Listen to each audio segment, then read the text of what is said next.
What's going on, guys? JSGC here, back again for another Manchester City live stream, where today we're going to be doing the Premier League live watch-along of Manchester City's away game against Southampton. That's right, all the way down to the south coast against one of the worst Premier League teams ever seen. Southampton still need a point to avoid that title of being the worst ever Premier League team. Manchester City want to try and tie up a big 3 points here, which would give Manchester City a big advantage when it comes to securing Champions League football for next season. Really big game, this one. So don't forget, if you are enjoying the content, then please do subscribe to my channel. It is free to subscribe, now less than 400 subs away from my aim of 43,000 subscribers. So any help towards that would be greatly appreciated. Also, don't forget as well to go and check out my social media links that are in the description if you want to go and follow me on my Twitter, Instagram and TikTok.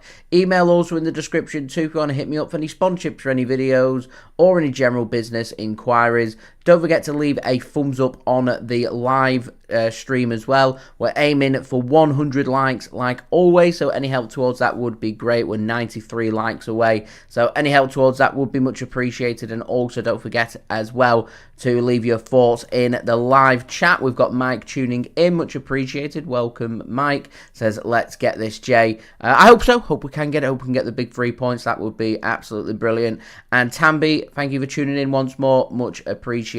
So don't forget, get your thoughts in the live chat, including your score predictions for this game and also where everybody is tuning in from. That would be much appreciated. Finally, this video is sponsored and brought to you by SofaScore. SofaScore are going to keep you guys up to date with all the latest football scores from around the grounds. They'll keep you up to date with the latest match information. They'll keep you up to date with the latest team news. We will speak about team news for this game in just one moment. They'll keep you up to date with all the latest statistics. I'll keep you up to date half-time and full-time with the latest statistics from this game as well, using today's video sponsor, SofaScore. They'll also keep you up to date with all the latest information and scores from all the other sports that you guys love to follow, all in one place, all in one app. Very highly rated. It is free to download, and anyone that does download using my link in the description or the QR code on screen does help to support the future content created here on my channel.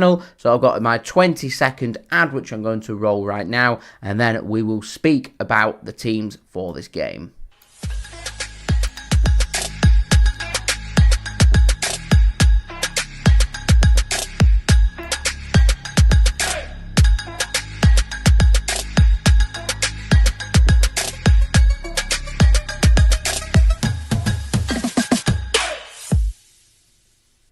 And a big thank you to SofaScore for sponsoring today's live watch-along. Do go and check them out. Louis, thanks for tuning in. Says, will Claudio Echeverri play today? We'll speak about the teams. So, let's have a look then. We'll first up load up SofaScore. We'll head over to the Southampton-Manchester City game. Just having a look at the details. Southampton 12-1 to win this game. Manchester City 5-1 to win this game. I do think City are going to win today. So, 89% of SofaScore users got over 85,000 votes going with a Manchester City win. And then you have got 5% going with a Southampton win and 6% going with a draw. I've also got my poll as well on screen if you want to go and leave your thoughts of what you think is going to happen. Currently got 18 people that have voted, so 83% of people think Manchester City are going to win this game, 17% with Southampton and 0% with a draw right now. So do make sure you have voted on the poll that is in the chat, and I will end that upon kickoff. City and Leeds channel, thank you for tuning in. Says no Nico Gonzalez. We'll speak about the teams in just one moment, because I found it really interesting. Just having a look at the details for this game. You've got Tim Robinson in charge as the match official, averages 0.15 red cards per game and averages 3.62 yellow cards per game as well, with this game taking place at St Mary's Stadium down on the south coast in England in Premier League match day number 36. Manchester City, if they can win this game, can strengthen our grip onto third place. It will take Manchester City to, well, basically absolutely annihilate Southampton, so it's not going to happen. But if Manchester City can win by 10 goals today, we would go over Arsenal into second place. I know Southampton have been bad, but I don't see them conceding 10 goals. And with Manchester City's rotation that's in place for today's game, I think Manchester City are maybe just having one eye right now on the FA Cup final next weekend as well, and a bit weary that we're going to be playing next midweek against AFC Bournemouth in our last game at the Etihad Stadium. So it does mean that this is Manchester City's penultimate away game of the season in the Premier League, and it would be nice here to pick up 3 points. It would mean that Manchester City would be 6 points clear of Nottingham Forest and would be 7 points clear of Aston Villa. Nottingham Forest in 6th place, Aston Villa in 7th place, and remember, top 5 places will be a Champions League spot for next season. Liverpool already Premier League champion, so we don't have to compete for that. Unfortunately, we're not challenging for the title. We're challenging to try and secure Champions League football, and winning today means Man City take a big step towards securing that. I reckon, looking at these next 3 games that City have got in the Premier League, fancy if City can win 2 out of them 3. I think that'll be enough for City to secure a top 5 place. But it'd be nice to be able to finish over Newcastle and over Chelsea and finish at the very least 3rd place in what has been not a fantastic season for Manchester City, but a damage limitations kind of season. And 3rd place is much better, obviously, than 4th or 5th. And we don't really want things to go down to the last game and Man City needing to do something away against Fulham, in particular, when we can turn our focus, if we can secure Champions League football before the final game, then we can turn our focus towards what happens in the summer in terms of our transition with the summer signings, and also focusing on the Club World Cup as well. So matches will come thick and fast for Manchester City. We've still got plenty of work to do here for this game. Warm welcome to All Things Football. Thank you for tuning in. Going 4-1 today to Manchester City. Love that. Thank you very much, All Things Football, for tuning in once more. And I would love a 4-1 win for Manchester City today. So having a look at the lineups, we'll start first with our opponents, the home side, Southampton, lining up with a 3-4-2-1 formation. Average age of their squad, pretty youthful, 24.5 years, led by interim manager Simon Rusk. So they're lining up with Aaron Ramsdale in goal. It's a back three made up of former Manchester City man Taylor Harwood-Bellis. Alongside him, you've got Bednarek and Stevens captaining Southampton today. You've got Bruyne as their right wing back, with Wellington as their left wing back. It's Downs and Ugachukwu starting as their 2 central midfielders. Further ahead of them, you've got the youthful 20-year-old Fernandez on the right wing, Sulemana over on the left wing, 23 years old, and the starting young prospect Tyler Dibling as their striker for today, just 19 years old, hot in demand. Southampton want a whopping £100 million, plenty of interest in him in the summer, and has got a chance here to try and impress for Southampton. On the bench for Southampton today, you've got Alex McCarthy, Ryan Manning, Sugawara, Wood, Smallbone, Aribo, Archer, Stewart, and Onachu. I am quite surprised. I didn't think Stewart would be starting. I thought they might have gone with Cameron Archer over Diblin, but they've given Diblin the nod. And I thought Will Smallbone might have started for Southampton, but that isn't to be the case. Southampton missing a couple of players, including Groenbeck and Charlie Taylor, the 2 players missing for Southampton today. So Manchester City lining up with a 4-2-3-1 formation. Average age of Manchester City squad today at 26.7 years. We're lining up with Ederson in goal, a back four made up of Rico Lewis on the right-hand side, and it's Josko Gvardiol given the nod on the left-hand side. It does mean a change has come to this solid defence that City have had, and I'm a big believer in not just never change a winning team, but also in terms of if you've got a solid backline, then just stick with that solid backline. We've not played in 8 days, and we're not playing for another 7 days, and we've rotated, and I didn't think we needed to rotate. And I think this is just Manchester City's way and Pep Guardiola's way of saying this is these players' opportunities, to their last opportunity to try and impress ahead of the FA Cup. And if things go south for Manchester City today, then you'll see a lot of the players who have been given the nod today not starting, and City will go back to their familiar players who have been starting over the last few weeks, which has worked really well with City being in fine form. So I don't really get why we've changed things up. So Nico O'Reilly's done absolutely nothing wrong. He's been a brilliant player. Doesn't start today, and Manuel Akanji's given the nod alongside Ruben Dias. Now, we're away against Southampton, so let's not lose the plot here about rotation being put in place. I'm just not entirely sure why Man City have decided to rotate, and that very old, aging midfield, Kovacic, Bernardo Silva, captain Kevin De Bruyne. I think if I'm Southampton and you're the likes of Wellington and Bree, if you can invert and, you can have Fernandez and Sulemana dropping a little deeper, you can end up with a 5 or 6 man midfield, and Downs and Yuga Chukwu, if they could do a lot of pressing and running, could cause some problems to that old, aging Manchester City midfield, which thankfully, because we're only playing once a week, should feel nice and refreshed, and we shouldn't start feeling fatigue in this game until we get to the latter stages, and that's when you'll start to see Manchester City making some changes. I look at this team and I'm thinking to myself, Manchester City are going to dip into the substitute bench sooner than what we normally do here.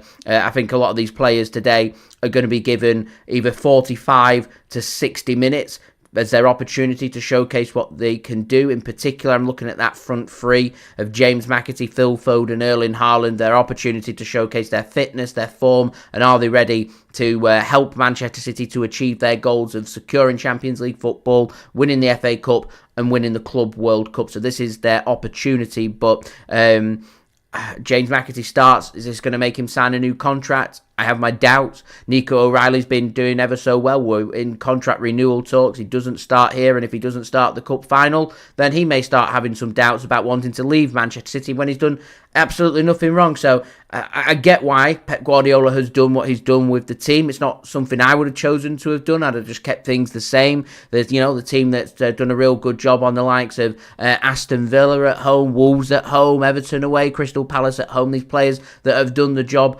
week in, week out for Manchester City, and it's been a good, solid recipe, and they've changed things up. If we were going to make changes, I'd have gone with 1 or 2, but there's a lot of changes being made here by Manchester City, and we're running out of room really on the bench, because there's some really big, important players who don't even make the squad for Manchester City today. So John Stones is the only player not training, so he's injured. Nathan Ake and Rodri are training and maybe could make the matchday squad before the end of this season. We line up with Stefan Ortega on the bench, along with Jack Grealish, Ilkay Gundogan, Savinho, Matheus Nunes, Nico O'Reilly, Nico Gonzalez, Omar Marmoush, and Jeremy Doku. And as Nitin, thank you for tuning in, points out, what about Khusanov? Where is Khusanov? I've not heard the latest. Is he injured? I'm not too sure why he doesn't make the squad, but I think we're just getting to a point where Man City's squad's getting bigger and bigger, and because that squad's getting bigger, you're seeing players missing out, in particular when you've got more and more players returning back from injury. And that's a bit of a blow for Claudio Khusanov. He's done nothing wrong. He's gelled in. He's done really well.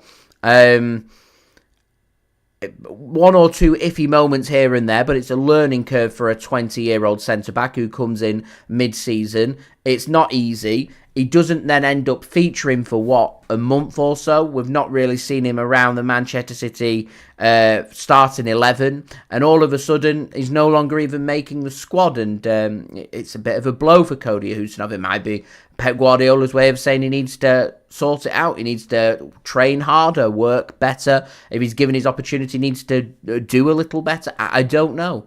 I do not know. I'm waiting for further clarification, so I'm just going to head over to Twitter to see if we've got some of these questions being asked to Pep Guardiola, and if we can see what is going on and what we're going to do. So 4 names left out of Man City's team. I think it's all just due to rotation, but Scott Carson, Claudio Khusanov, Vitor Reis, and Claudio Echeverri all left out of Pep Guardiola's starting 11 for today. We're looking here at, Claudio Khusanov, Vitor Reis, Claudio Echeverri, young players who could do a lot of running, and the old guard being given the show by Pep Guardiola once more. And it's not been that successful so far this season. We've booked ourselves up a little bit better in the second half of the season. A lot of that's down to how well I think Omar Marmoush has settled in, yet Omar Marmoush doesn't start in this game. I'd have started Omar Marmoush alongside Erling Haaland. I'd have given Doku and Savinho a run. I'd have gone with all pace. I'd have attacked Southampton, and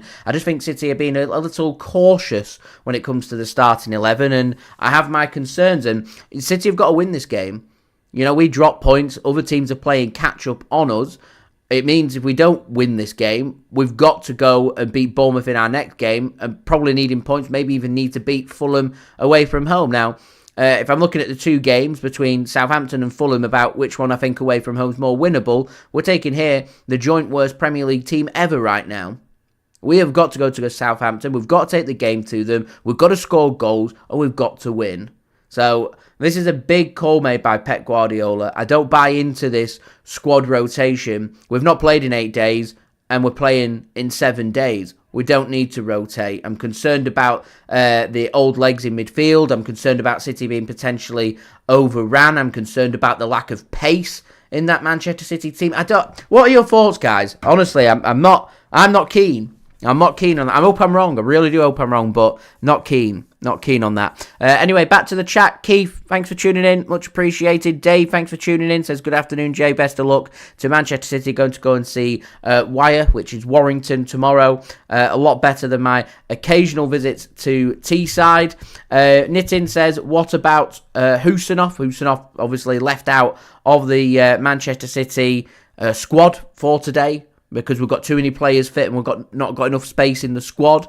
Adam reckons Haaland grabbing all 5 and 5-0 today to Manchester City. Mick Sid, thank you for tuning in, helping to moderate today's chat. So do make sure you leave your thoughts in the chat, but don't forget to keep things clean and make sure that also make sure we're nice and friendly. We're not spoiling it for others. You know the general consensus here when it comes to my live watch-alongs. Rene, thank you for tuning in. Tuning in from India. We've got India in the chat. Much appreciated. Reckons 9-0.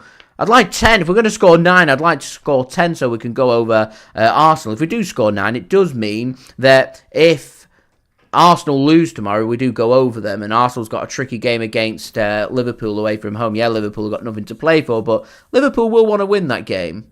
Trust me, they will. They've not had the best of receptions with Arsenal like we haven't when we've competed in them with... I say competed, it's not really competed in the title race. They've petered off like they have whenever they've competed with City and with games to spare. Liverpool have got the business done this season, and in previous seasons when City have competed with Arsenal, we've got the business done. And I presume we all did have a good laugh midweek when Arsenal went out the Champions League as once more. They don't reach the Champions League final. It's another trophyless season for Arsenal.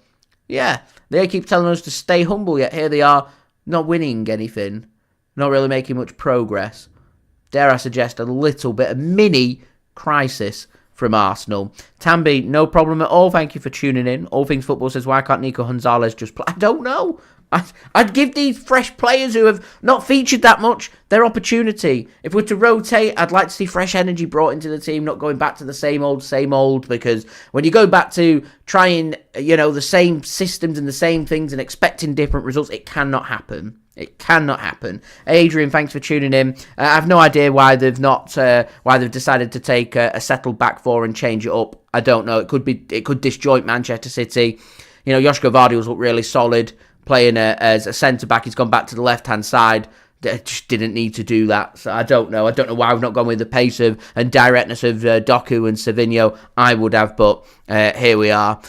Jean, thanks for tuning in. Says Southampton's going to defend as hell, but reckons 3-0 today to Manchester City. I'm a bit more conservative. I'm going for 2-0 Manchester City today. And I reckon a first half goal. I'm going to go with Erling Haaland to be back in amongst the goals, because I did think Marmoush was going to score. I said Doku I thought would have scored. He doesn't start, so I might go with maybe a Phil Foden goal. We'll see. We'll have to wait and see. Adam, thanks for tuning in from Ireland as well, so much appreciated. So, just before we do crack on with today's live watch-along, make sure, like always, if you are enjoying the live stream, please do leave a thumbs up. We're aiming for 100 likes. We're now 76 likes away from 100. Any help towards that would be much appreciated. Don't forget as well, to leave your thoughts in the live chat. Subscribe as well if you're new around here. Social media links are in the description if you want to go and follow me on my Twitter, Instagram and TikTok. Email also in the description too if you want to hit me up for any sponsorships for any videos or any general business inquiries. Don't forget to let me know what you think is going to happen in today's game by voting in the poll, which I will end upon kickoff of this game. 10% going with a Southampton win, 90% going with a Manchester City win, and interestingly 0% with a draw. So that's very interesting. Adrian reckons, according to Arteta, Arsenal were the best team in the Champions League. It is unbelievable, isn't it? And Adrian reckons 3-1 Manchester City, Haaland and McAtee bagging. I'll take that. I'll take 3 points, to be honest. I will. I'll take it. Rene, no, I've not played the new EAFC 25. To be honest, I've not played it since they changed the name from FIFA, to be honest. So there we are. Anyway, one last thing. Don't forget, go and check out today's video sponsor, which is brought to you by SofaScore.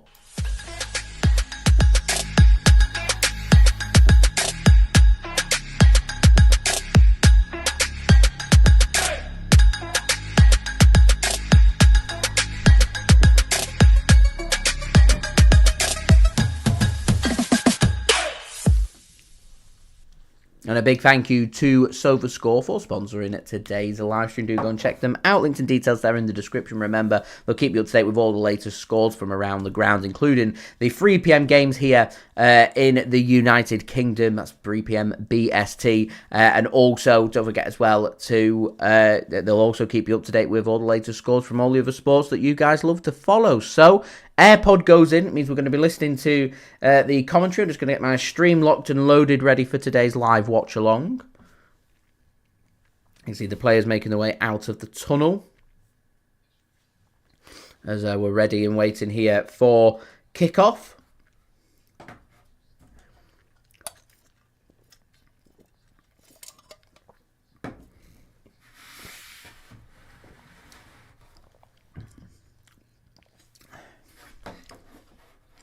Right, I think we've got everything locked and loaded, which is good.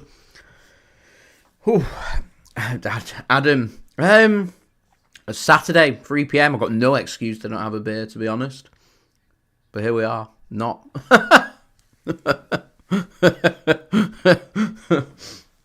Oh, man, it's warm today. It's hot in my house, actually.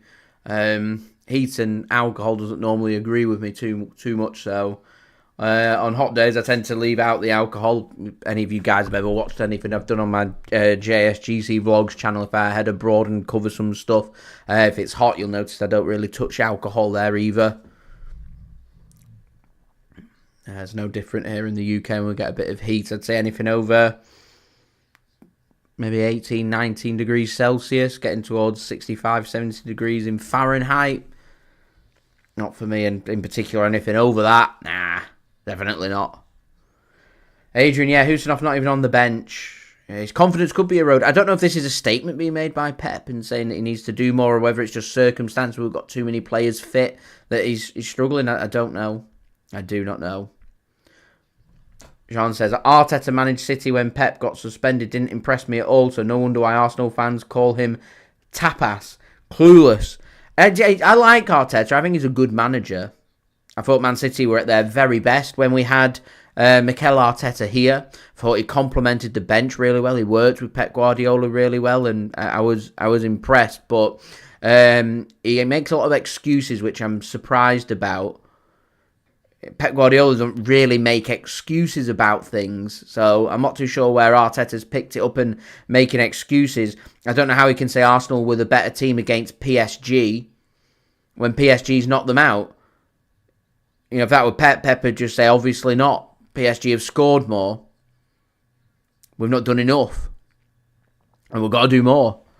Adam reckons maybe Vincent Kompany, perhaps. You know, he might end up really enjoying himself so much at Bayern Munich that he never comes here. And he stays there. Who knows?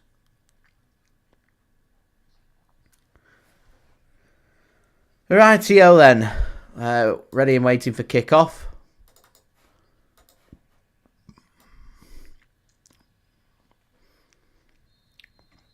And we do have kickoff here.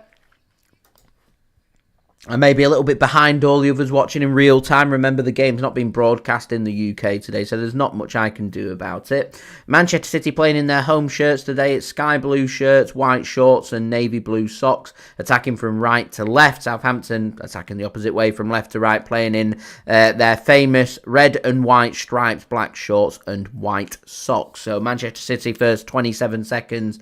Dominated possession and just working the ball and passing it around. Here is Akanji, recently back from injury. He's got the ball. Just gets worked to the right-hand side already. Southampton forced to the back foot as Rico Lewis has picked the ball up here for Manchester City. City just knocking this around. Nice and comfortable on the ball.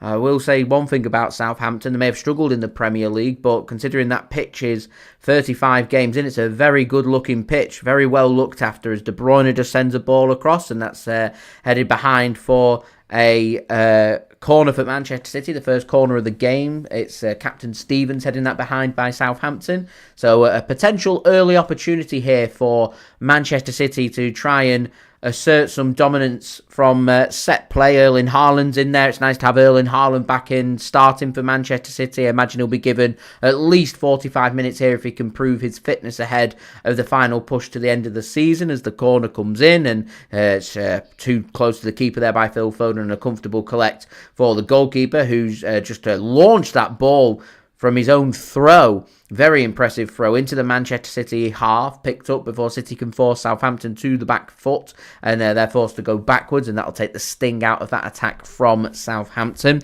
Peter, welcome. Thank you for tuning in. Much appreciated. Jean says, now that we know one of Pep's successor candidates is out of contention, I would go with Nagelsmann as Pep's successor. Presume you're on about Xabi Alonso. Looking like he's probably going to be going to Real Madrid. Nagelsmann's a good shout. I'll be honest, I'm not too I don't think Pep will leave this summer. I can't see Pep Guardiola being at City longer than maybe another season or two. I think he'll just want to see Man City through this transfer transition away from these Premier League charges, and want to have a look at long term what he thinks Man City's going to look like for the future. And once he thinks that Man City are in a good place, I think he'll then walk away, which I reckon might take another season or two. And once City are in that position, I think he'll want to leave on a high, or want to leave for either winning the Premier League or Champions League, and or the Champions League. He'll want to leave on a high. And, Pep Guardiola's done so much for Man City. I've always said that even when we struggled at points this season, I've never really questioned Pep Guardiola. He deserves to be given the opportunity to say if he wants to walk away, it's his choice, rather than being forced out away from the club. If you get where I'm coming from. That's what I think. Adrian says City must have a plan regarding players, or they wouldn't be letting Kevin De Bruyne leave. Not convinced by Morgan Gibbs-White, and Wirtz looking unlikely at the moment. Wirtz is looking very unlikely. Looks like he's off to Bayern Munich. Young German players like to stay in Germany. Very difficult to persuade them away. The odd players here and there can be convinced. It doesn't surprise me at all that he's going to Bayern Munich. If I were Man City, I'd get a bit of pressure on that deal, though. I'd be putting a big bid into Bayer Leverkusen, or at least make it known to Bayer Leverkusen that City are willing to pay big money. They're talking about €100 million. That's £85 million. That's too cheap for someone like Wirtz. If Bayern are to go after Wirtz, then make them pay big money to make that happen, by letting Bayern know that we're prepared to pay that big money. As City in the penalty area, Rico Lewis just plays the ball across. Can't find anybody, and Devlin will get that one whacked clear, and that'll go out for a throw in to Southampton. Welcome, Julia. Thank you for tuning in. Much appreciated. Do hope you are well. Mick Sid said he'd like to see Jurgen Klopp for the banter. I can't see Jurgen Klopp joining Manchester City with his associations with Liverpool. I'm quite surprised, actually, that Real Madrid haven't had a closer look at Jurgen Klopp. I thought he would have been the manager that they'd go for with Carlo Ancelotti. Is he left, or is he set to leave? As he's going to take over as the Brazil national team manager. Andy and Alison, welcome. Thank you for tuning in. Tuning in from Changi Airport in Singapore. Love that. Absolutely love that. I'm not sure if we've got anybody else from Singapore in the room, but Andy and Alison tuning in from Singapore. Love that. I'm not too sure if you've just arrived in Singapore. If that's the case, have a brilliant time. But if you're leaving Singapore, presume with you being at the airport that you're flying somewhere. If that's the case, where are you flying to? And also wishing you a very safe flight as well. Adrian says Kevin De Bruyne should play in the FA Cup and the 2 remaining Premier League games. I think City will give him his farewell. I reckon he'll feature in the FA Cup. I'm not too sure if he'll start, but he'll feature. And I think Kevin De Bruyne will definitely be starting the Premier League game against Bournemouth, and he'll be substituted off. And I'm almost certain he'll start against Fulham to have his Premier League farewell. So he'll get his final FA Cup farewell and might be able to lift a trophy as Man City's captain. He'll get his Etihad Stadium farewell and then his Premier League farewell. And I have a feeling that City won't take Kevin De Bruyne to the Club World Cup. I reckon he won't do anything with his contract. He'll just leave on June 30th, and City will say, we'll take somebody else instead, and De Bruyne can go upon the season finishing, go on holiday, and that'll be him.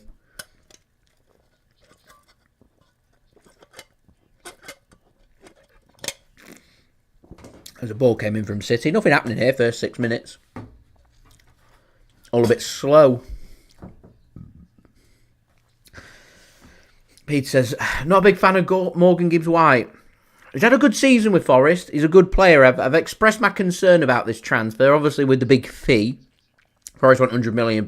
City aren't going to pay £100 million. So that might just be a no-go right there and then. But pick him up for a better price. I think people would be more willing. What do you consider a good price? I personally feel like anything over 50 million's paying too much for Morgan Gibbs-White, to be honest. And you have to ask, is he going to be a player that's going to storm in and start game after game for Manchester City? Because if you're paying that much money, you're going to want these players featuring as much as possible. It'll give us a bit more energy. I just think if you want more energy in your midfield, there's cheaper options, better options that you can go after. But City needs some homegrown players, so kind of stuck between a rock and a hard place. Do I think Morgan Gibbs-White is the answer to Man City's midfield? No. Do I think he'll change much? Also, no. Do we need some fresh legs? Yes. Do I think there's better options out there? Yes. Do I think City should be going for these better options? Yes. I don't think he's a bad player, though. I just don't think he's a Man City player. For a better price, I'd say I'd be willing to take the risk, but for the more expensive price, I'm not so sure. And if we choose to spend big money, it might stop us bringing another midfield target in, and we can't do that. I do wonder though, if us missing out on Wirtz, whether Man City may just abandon the creativity of midfield and instead look for energy, players who will run. I said Maddison last summer. I thought City, before he went to Spurs, should have been all over that for the energy. And, he's a kind of player that would be a nuisance. It'd be a real good player. Surprised we didn't go in for him, but we didn't. And Morgan Gibbs-White, I reckon, and the rest. Now, City will probably be looking at around 50 million and Forest are looking at 100 million. So the compromise is between that of 70 to 80 million pound. I wouldn't go near it. I wouldn't go near it. Because I don't think it's a good value for money. Anyway, City have got a free kick here in a pretty good place. Just outside the edge of the penalty area on the right-hand side. A good crossing position, this. De Bruyne stood over it. He whips one in! Oh! That's an opportunity. That's a good bit of defending.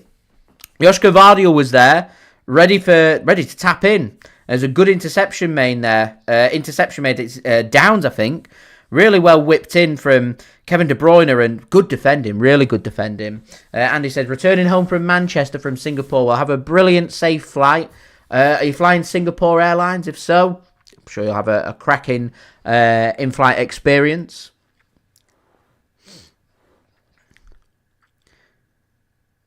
So he's had been in Singapore and Indonesia, and arrives tomorrow 9 a.m. 2 weeks in Singapore and Indonesia. I'm sure you've had a fantastic time, a great trip. Good stuff.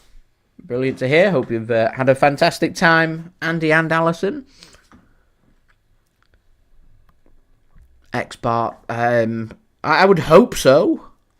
I don't think I'd endorse anybody spending £200 on a Manchester City result in what's been a pretty inconsistent season, but I'd expect Manchester City to win, as Southampton's given the ball away here in a very dangerous area. Bernardo Silva's picked it up. What can he do with it? He's trying to thread his pass through, and he can't find Haaland, and it's well intercepted. I mean, Southampton haven't really got out of their own half at the moment. If this is going to be 90 minutes of this, it's going to be exhausting for them chasing shadows. Peter, I can't believe we've been linked with Rashford. There's no chance on earth that happens. No chance at all. And Jean says City might be looking for a new keeper, as Ederson might leave. I'm convinced Ederson will leave. I have a sneaky feeling that Ortega might be off as well. Might be needing two goalkeepers. It's looking like Diogo Costa will be the keeper that City want to make a move for, but it has gone a bit quiet on that in the last couple of weeks. It's been all about Wirtz, and that Wirtz one can very quickly, and I'm expecting very quickly for that to die in the water, so here we are. Anyway, guys, don't forget, leave a thumbs up on the live stream. We're now 69 likes away from 100. Any help towards that would be great. Do subscribe as well if you're new around here. And do go and check out today's video sponsors, SofaScore. Links and details, they are in the description. Xbart, yeah, they are the joint worst Premier League team ever right now. I'm just amazed that City's rotated so much, as Adrian's pointed out there, with Saints' poor defence. Surely it would have been better going with the directness of pace with Doku and Savinho, which would have caused all kinds of problems, but here we are. Peter says we've got Super Scott Carson, doesn't make the squad today. He's umming and ahhing about whether he wants to do another 12-month extension. I mean, it's the easiest 35 grand a week that he'll ever earn, ever. Very jealous of his job. He might leave, though, so we'll see. We'll see. Here's Manchester City then into a position now. Rico Lewis finds Ruben Dias. And my stream's going to start buffering now. Great. Oh, we're back. It's good stuff. We're back. As Jean said before, sorry, I did see it. I just didn't mention it on stream. So he says Klopp will most likely replace Nagelsmann as the German national team manager, with Nagelsmann becoming the successor to Pep. I can see Nagelsmann leaving after the World Cup next summer. I also can see Pep Guardiola leaving Man City next summer and taking a longer period out. I can't see him going to club football, but I can see Pep going to international football. And I can see him having a year or two out and then taking charge after that from there. So we'll see. Amelia, thanks for tuning in, reckons 5-0. Manchester City, I presume there, and I hope so. Adrian, I imagine City will offer him a new contract due to the fears over the homegrown quota. I can't really see why Scott Carson would want to leave unless he wants to retire, but as I said, it's the easiest 35 grand a week he'll ever earn ever. He doesn't, he just has to sit on the bench every now and then. So, anyway, corner here for City, 13 minutes in. Foden to take. Got Haaland in there, Gvardiol's in there, Ruben Dias is in there. Bit of pushing and shoving going on in the box. Corner comes in. It's deep. Header won by City. Flip back in. Pinged up to the back post. I think it was Ruben Dias that got his foot on that. Hacked clear by Southampton. Only as far as a throw-in for Manchester City next to the corner flag, though. Adrian reckons Vincent Kompany will be the next City manager. We'll see how he does with Bayern Munich. As I said, he's managed to win the Bundesliga, so they'll be happy with that. The question is now, can Vincent Kompany make progress with Bayern Munich when it comes to the Champions League? Can he start getting them back to semi-finals, finals, and winning the competition? Julia, it's funny you said that. If Scott Carson, I'll put it out there right now, if Man City end up watching this, feel free anyone to clip it and send it Man City. If they want a homegrown goalkeeper to be the third choice keeper, to sit on the bench every now and then, attend training every day, and provide a bit of banter in the dressing room, for 35 grand a week, I will be there. In fact, I will accept a little bit less, 30 grand a week. I'll be there. What a job. What a job. Peter, he won't get a wage drop. It's literally like you've got the bottom of the pay scale for a player at City, and then there's a little bit below. Because he's a professional football player, City will have their motions in set on the pay scale at the minimum, and slightly below minimum they'll have Scott Carson. I'd be all over that.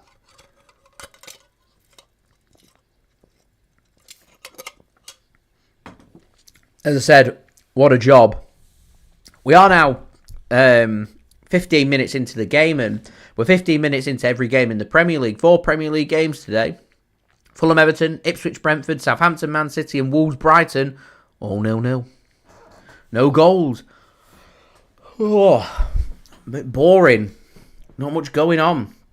Jean says, as much as I would love Pep as a manager, it's Pep's fault if Manchester City got an injury crisis, because Pep's stubborn and having a small, slim squad. I agree. And also he likes his old aging players who, as they get older, can't cope with the demand, pick up more injuries. It's a vicious cycle. You'll see some of these players leave and City will replace them with younger talents.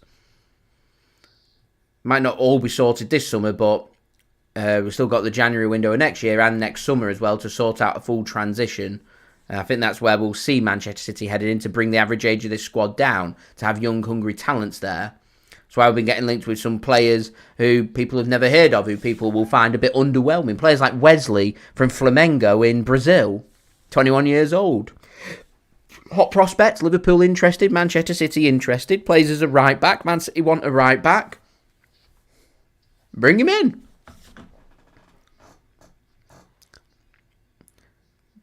And eventually, Pep will be forced into giving these players opportunities, because you won't have anybody else. And I'm hoping that's where we're going to start to see a little bit more from the likes of Claudio Khusanov, Vitor Reis, etc., etc. I don't think it was ever a case that Man City want them to be around the first team squad starting game after game right now. I'll only be able to judge that in 2 or 3 seasons' time, because even at 19, 20 years old, it's still so young. It'll take a bit of time.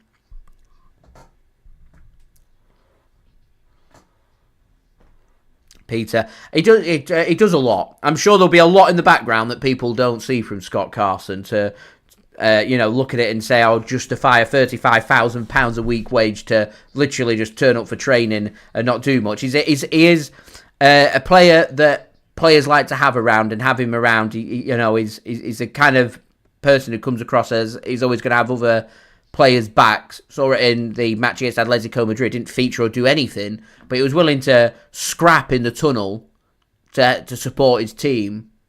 And I'm sure, even though there wasn't a scrap in the tunnel, and he wanted to go out into the car park, I'm sure the players went into the dressing room. There'll have been a lot of emotions in there, but they'll have felt better knowing that you got big Scott Carson on your back.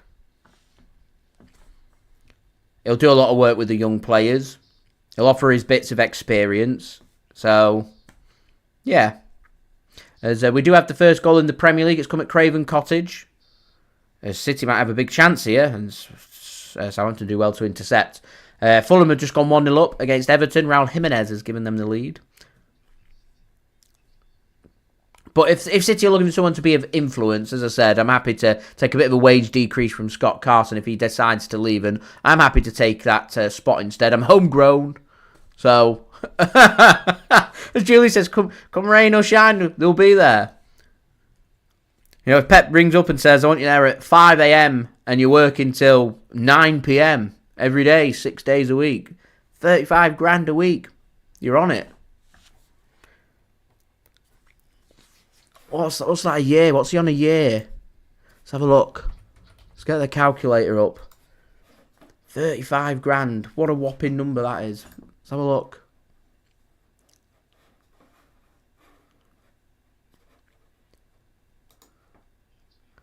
So 35,000 times that by 52. He's on, what's he on? £1.82 million a year. Nearly £2 million a year. Obviously before tax and national insurance, but still. What's he on a month? Divide that by 12. Look at that. £152,000 a month. I'd be there.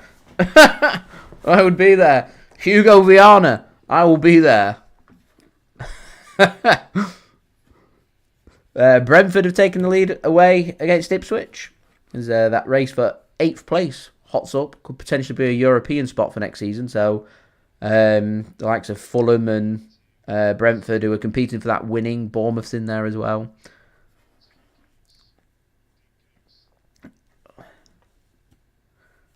Pete says, I think United, it's crystal clear from UEFA that they want a big team like Man United in the Champions League, so I'm sure they'll do everything they can to ensure that United win that trophy ahead of Spurs, but I'd prefer Spurs to win it, so there we go.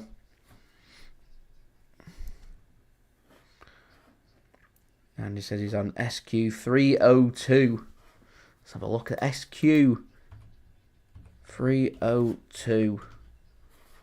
Singapore to Manchester. Look at that. 10 past 2 in the morning. Terminal 3, gate A17, Andy and Allison. That's where you need to be. Singapore Airlines. Very posh. Very nice. Next time you're on my stream, Andy, let me know how the flight was. Never flown with Singapore before. Looks very posh, though. And Jean, it will be Hugo Viana. That will swing the axe if he needs to leave. Morkadi, thanks for tuning in. Says Zambia in the building. Why don't you stream Champions League games? I only do the City games. I get tired at night when I'm watching the things. I'm getting old now. Getting into my 30s in July. I watch the Champions League games. I start dozing off on the couch. Being honest. My days start early and my days end pretty late. So it gets to around 8 PM and I'm done. Out for the count. I have to have energy drinks. Coming in to do streams with Man City to keep myself awake. It's hard work doing 2 streams a week for City. If I start mixing in teams I just have no interest in, I'll just end up falling asleep on stream. Although I did enjoy watching the 2 Champions League games. That Inter-Barca game was special. That was special. There you go, Peter. We're entering into the same decade. On July 17th when it's mine, I'm 30, so we're in the same decade.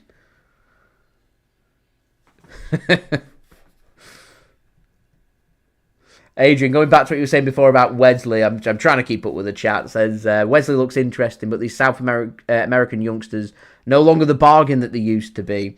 No, very true. Got to pay big money, and sometimes they end up not being as good as maybe what people say, and they get overhyped. Look at Cakey, blast from the past. End up not being what they were anticipated to be.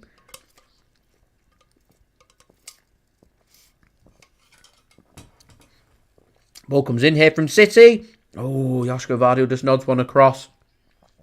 Out for a corner. We're still waiting for... I mean, City's now the only Premier League game that's not got a goal. Brighton have just gone 1-0 up away against Wolves. Remember, Brighton competing for that 8th spot as well. That race for 8th. Hotting up. Dave says, wish he was 30 as well. Wish he was 60. I think we all wish we were younger. Just drifts away. I have heard the older you get, the less you care, though. I'm looking forward to that happening. I'm looking forward to I get to the point where I just go, I don't care. I look forward to getting to that point. Anyway, guys, we're just 16 likes away from 50. Any help towards that would be great. Do subscribe and do go and check out today's video sponsor, SofaScore. Links and details there in the description and also in the live chat. Yeah, Kevin Shade has scored a few. There's a few good players at Brentford, to be honest, and Buemo. Not really missed Ivan Toney, have they? It's quite impressive. Oh, that's a great ball threaded through. Surely an offside flag's going up there against Josko. Yeah, offside against Josko Gvardiol. So we're 24 minutes in. City are dominating the ball. There's a lot of play being played in the final third of the Southampton half. Very few being played in the Man City half. There's no real danger to Manchester City's goal. We're not really creating much or testing the keeper. So, yeah. Adrian, I reckon Maximo Perrone looks like he's going to be securing a permanent deal very soon to Como in Italy. So that'll be his City career done. He looks a good player as well, actually. A really good player. It's difficult with City when they bring these players in. It's difficult to think, oh, are they going to be players around the first team squad? Are they going to be players that we see a lot of? Or are they going to be players that are just going to go down that loan route, that profit route? I've got my sneaky suspicion with Claudio Echeverri that the less and less we really see of him, the more I think that the plan here is for him to be loaned and it might be sold and profited rather than a player seen around the first team squad. But it's difficult with, when you've got players who are so young that you don't really know what the future holds for them. And yeah, sometimes you pick up a gem from South America like Julian Alvarez. Even they're not prone to escaping the City hunt for profit. So there we go. Adrian says Brighton's goal ruled out. I'm not too sure it's been ruled out for, but it seems it's been ruled out. Jacob, thanks for tuning in. Khusanov just not making the squad. I think Pep wants to go with experience. So he misses out. As we've got more players coming back from injury, there's going to be more and more players missing out. Once we get Ake and John Stones and Rodri back, there's more and more players that are going to be missing out. And with Pep, he likes the experienced players. It tends to be the young players, the youngest, that miss out. And this is where we've got to be so careful around Nico O'Reilly. He doesn't start this game. He's done so well over the last month and a half. Wants to sign a new deal. We're working on it, but all of a sudden, he doesn't start here or doesn't feature. And if he doesn't feature in the FA Cup final, he might think, you know what, I might get more regular first team football guarantees somewhere else. And I don't want to sign a new deal anymore. I want to leave. So you've got to find that balance. You've got to find that balance. Mordecai says, what do I think of Arsenal's season? Well, they're facing a prospect that either Spurs or Man United are going to have a better season than them, and one of them two teams could potentially finish 17th, one place outside the relegation zone. That's how their season's going. Got to pick up a trophy. Got to win things. At the moment, you can finish second. Second's the same as finishing fifth. You've got to have success at the end of the season. You've got to have trophies. This is why I always encourage teams to take things like the League Cup and FA Cup very seriously. You pick up a Champions League and an FA Cup. It's not the big trophies, but it's a good season. For City standards, it's a damage limitation season, but it takes a mediocre season into a good season. You can have a real big trophy. It takes a good season into an excellent season. So, yeah. Adrian says, do I prefer Josko Gvardiol at left-back or left centre-back? He looks more defensively solid at centre-back. I've no problem with Josko Gvardiol getting forward. He does a pretty good job, in particular when he's... In a game like today, Southampton aren't coming forward or offering any threats to City, so you can go with a slower defender like Akanji and put Josko Gvardiol in and ask Josko Gvardiol to get forward. He's actually got a really good offensive assets to him. He's good creating, he's good scoring goals. I'd want Josko Gvardiol further forward for a game like today, whereas next week against Palace, who will attack and take the game to City, I want to be seeing Josko Gvardiol starting as our centre-back because we look more solid. So, yeah. Adrian says Brighton have now scored. There we go. Welbeck penalty. Is 1-0 Brighton now. Jean, you spot on. Yeah, trust the process. Trust the process. Rinse, then repeat. City are very good with business. They're very good at making money. They're very good at finding success. And whilst we've got Pep here, I'm not concerned. Goal Line, thanks for tuning in. Says, I'm a very sad Saints supporter at the moment, but we'll take the 0-0 today. Yeah, you better Derby County's points tally. Your season can end because you're already going to be finishing bottom and start focusing really on trying to compete in the Championship and trying to get promotion back into the Premier League, I'm sure. City, we've got to win this game. We need top 5. We need Champions League football for next season. I don't want Newcastle going over us tomorrow. I don't want us going from 3rd into 4th, and sometimes 4th the teams in 5th and 6th are competing, and I just feel like we'll get a bad result today and one more bad result in our final 2 games that might not be Champions League football. So there's still so much to do. Still so much to do as Kevin De Bruyne has brought down edge of the penalty area. It's very central, this. Very close to the edge of the penalty area, so this will be difficult to get up and down from a central position. We'll see.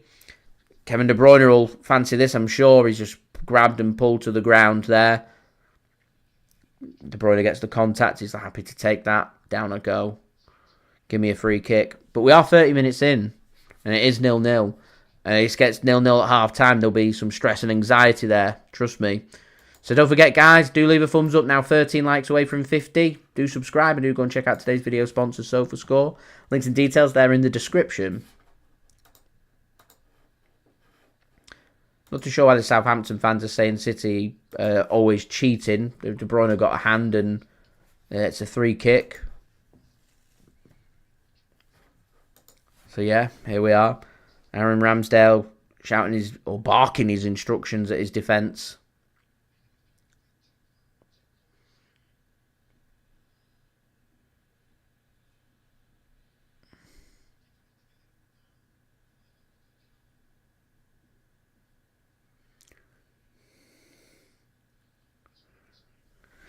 So what's De Bruyne going to do from this? De Bruyne stood over this.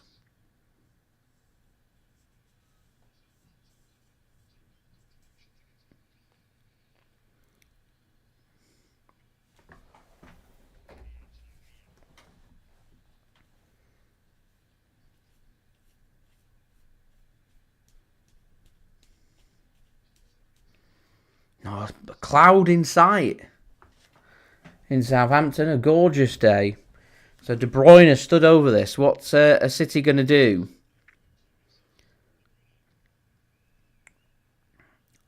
It's going to be De Bruyne.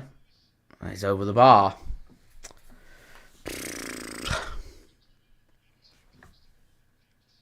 There we are. Peter, I reckon you're right. I reckon Southampton will come back up. I reckon they'll sell Dibbling for a lot of money and then rejuvenate their team, and that rejuvenated team will be enough for them to come up. And Dave, was it 94th minute from Gabby Jesus? We could still do it. Just the longer this goes in the game, I think the more stressed City will be. I don't think Southampton are that keen on doing anything in this game other than trying to 0-0 it. Adrian. I'd have started Doku. I said it before. I'd have started. Savinho would have been on one side and Doku would have been on the other. And it'd been all-out attack. It'd have been Haaland as the striker. And I've had Omar Marmoush directly behind Erling Haaland. Doku on one side, Savinho on the other. And then I'd have gone Gundogan and Kovacic as the two midfield protections. O'Reilly takes one side. Matheus Nunes takes the other. And Josko Gvardiol and Ruben Dias would have been my two centre-backs with Ederson in goals. What I'd have done. Here we are. Just struggling to create and do much here. We just have a load of possessions and not, you see, as Adrian says, 72% possession, 2 shots, nothing on target. Now, I don't think it'll be too long before they found no way of getting Haaland involved in this game. Not one. This gets looped up and nearly finds Haaland, but go too much on it. Too high. And out for a goal kick. So here we are.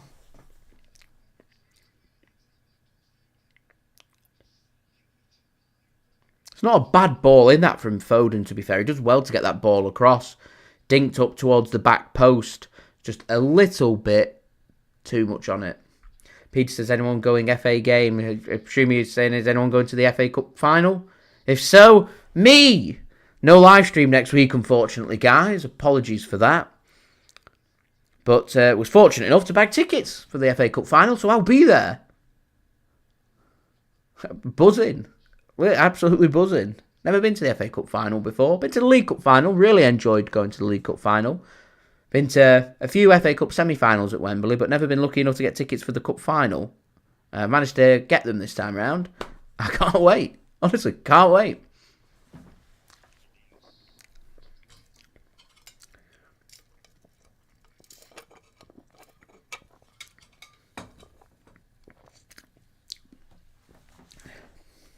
Hopefully I can bring them some luck. And we can get it and make it happen. Here's Josko Gvardiol's look like they were a bit too much on that, but De Bruyne has managed to keep back. Like Josko Gvardiol put a lot of power into that pass, and it just slowed right down. Odd.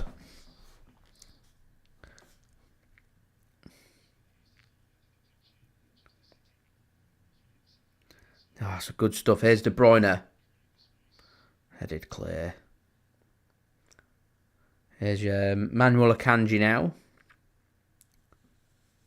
Back to this low block. City have got to create and do something. I will say that Southampton will get some kind of opportunity. They've got to be wary of counter-attacks. And yeah, there's a free kick. Akanji can't win the ball back. And that'll be a free kick for Southampton. Less than 10 minutes remaining of this first half. It's not been a classic. So, yeah. I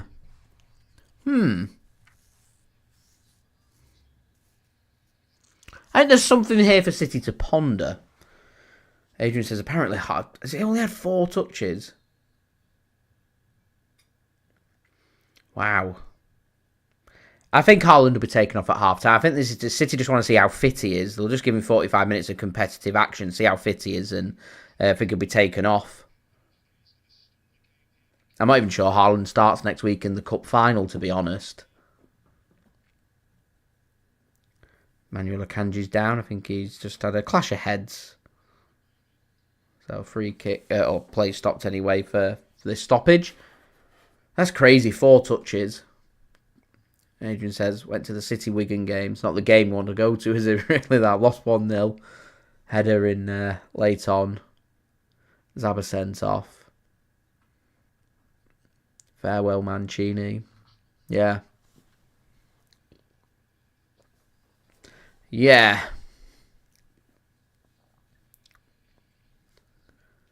Emilio Marmoush on the bench today. I imagine we'll probably see him in the second half. Here's City then. It's a bit pedestrian. It's a bit slow from City. Southampton have got no interest in playing football. They just want to defend. So City have just got to be a step quicker. Move the ball a bit quicker. Everything's got to be a bit quicker. I mean, McAtee started. I'm not even said McAtee's name.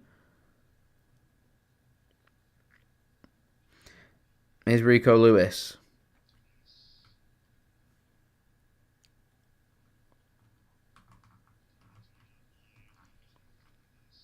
That will be a free kick for Southampton on the edge of their own penalty area.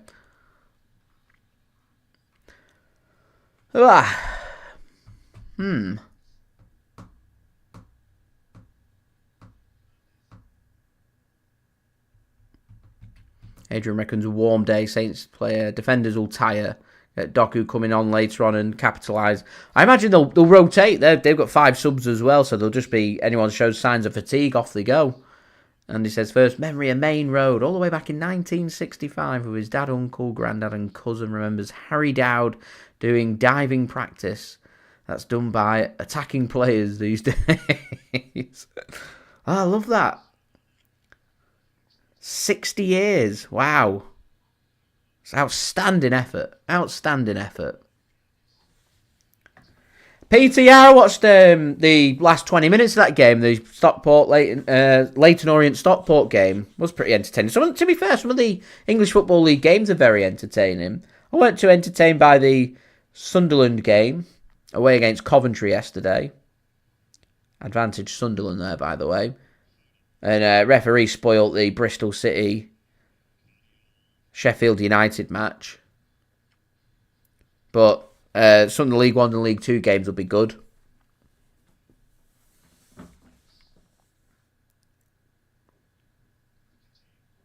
Wycombe aren't the most interesting of teams, so I'm not sure if the Charlton-Wycombe game will be interesting, but sure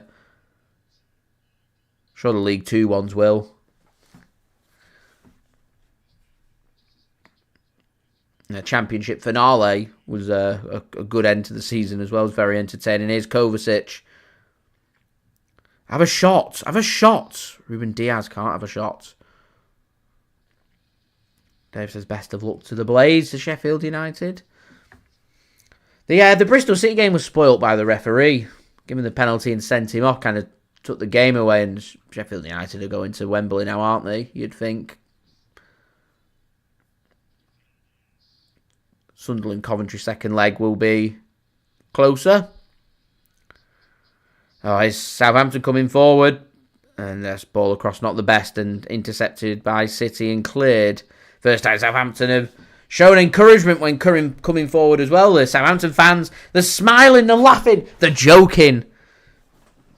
They're thinking, oh, what could have been? We could just put one good ball in that could make things happen. And this is the danger for City. It's 40 minutes of constant pass, and not doing much with it. And boom, 2 passes. Southampton are in. Better ball there, and that could have been panic stations for Manchester City. So, yeah. 4 minutes remaining to half-time in what has been a very forgettable first half of football between Southampton and Manchester City. But at the moment, it's job done for Southampton. This finishes at half-time 0-0. This finishes at full-time 0-0. Southampton have got the point that they want. And City, there's no real margin for error. As I said, I think they're 6 points away from Champions League football next season. You can't get 5 from 2 games, which means you've got to win 2.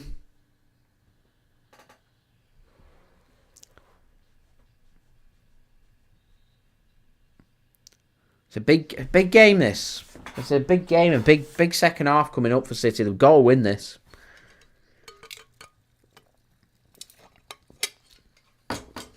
Got meaning on this game. You cannot be dropping points against a team that's lost 28 of their 35 Premier League games. It cannot happen.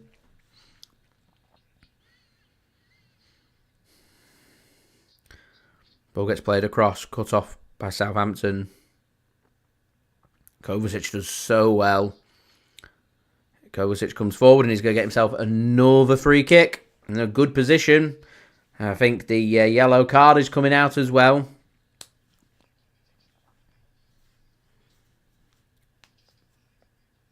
Real good that from Kovacic. Dodges too. Brought down. Adrian, I agree. Foden and McAtee's been ineffective. They go off. Doku and Savinho come on. Haaland comes off. Marmoush comes on. We start getting back to what's been working as Yuga Chokwu is the player shown the yellow card for Southampton. Now, this is just a little bit further back from the free kick before, so I said it was going to be difficult to get the ball over the wall and back down, and De Bruyne ended up putting it just over the top of the crossbar. This one's, I think, an extra maybe 2 yards further back, so there is enough room here to get this up and down. Again, very central. Very central.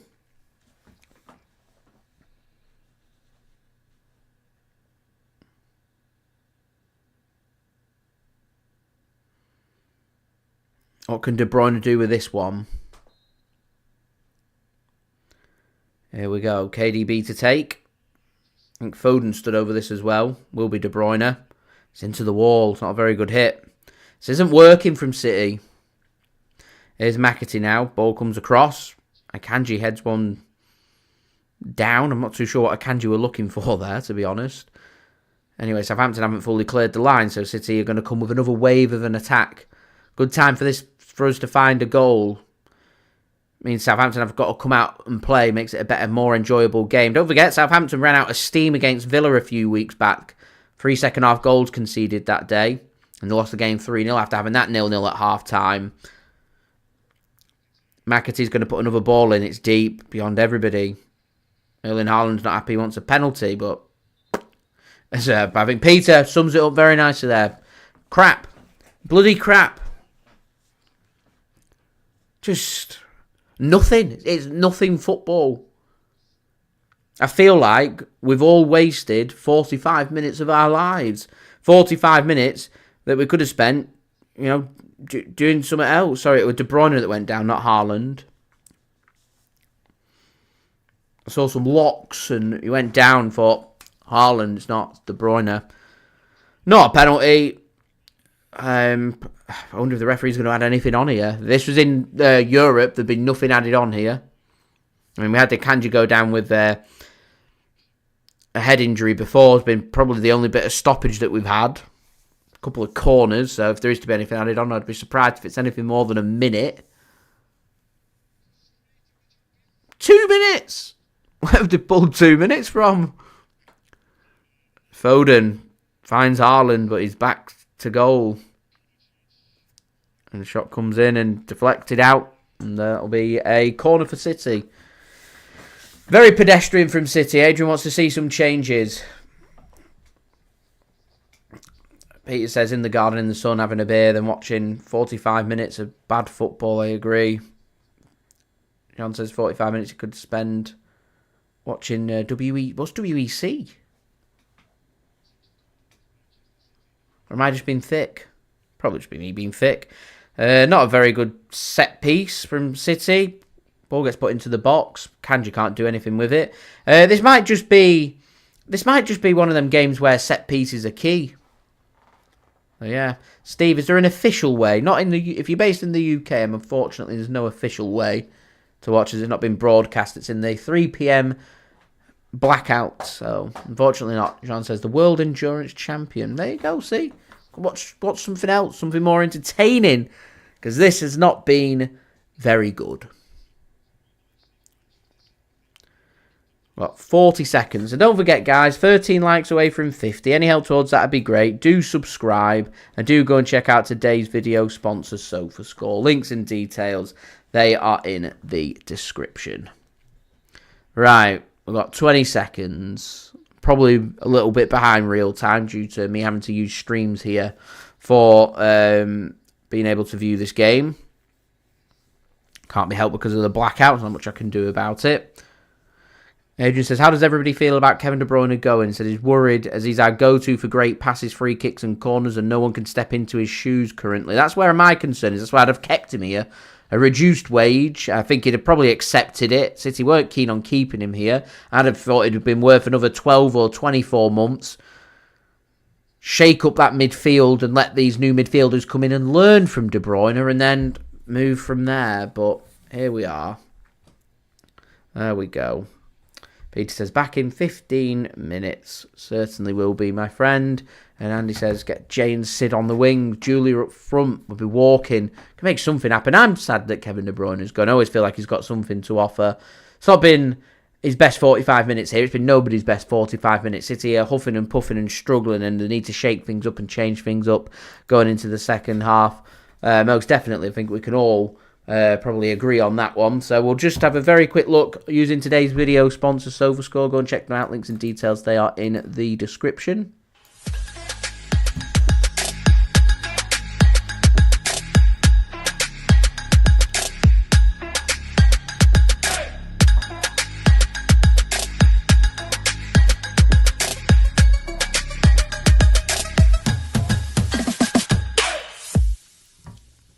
And a big thank you to SofaScore for sponsoring today's video. Do go and check them out. Links and details there in the description and also in the live chat. Mike, thanks for tuning in. Says no goals. It's going to go 2-0 at this point. 2-0 was my prediction, to be fair, as well. John reckons Conte in charge at Napoli, with Kevin De Bruyne being heavily linked with a move there, would be a deadly combo. You could well be right, as Everton have just pulled in a late equaliser in the first half away at Fulham. Mikalenko has found that equaliser for Everton. Nadir don't reckon City are going to win this game. D, thanks for tuning in, says McAtee should use these games as his opportunity. In my opinion, not good enough for City. Just goes missing in every game. Interesting. I'm being linked with the exit door. I can't see McAtee being at City next season. I can't see him signing a new contract, so I think that will be him done and dusted. He's been given his opportunity today. Foden's been given his opportunity today. Haaland's just come back from injury. He's had his opportunity today. Not worked for City in this first half, so second half, I don't hesitate. I don't even wait 60, 70 minutes in. I go straight in second half. Savinho, Doku, and Marmoush for the three players that I just named for Haaland, Foden and McAtee. Shake up that attacking line. Try and make things happen. Because at the moment, City do not a huffing and puffing. Found no way, not even come close to blowing that house down. That's the most concerning part. We've not been knocking on the door. We've done nothing. 73% possession. Expected goal rate at less than 0.5 at 0.47. Not very good. Southampton with one shot. Their expected goal rate at 0.03. City's at 0.47. 7 shots. 1 on target. 1 save for the keeper to make.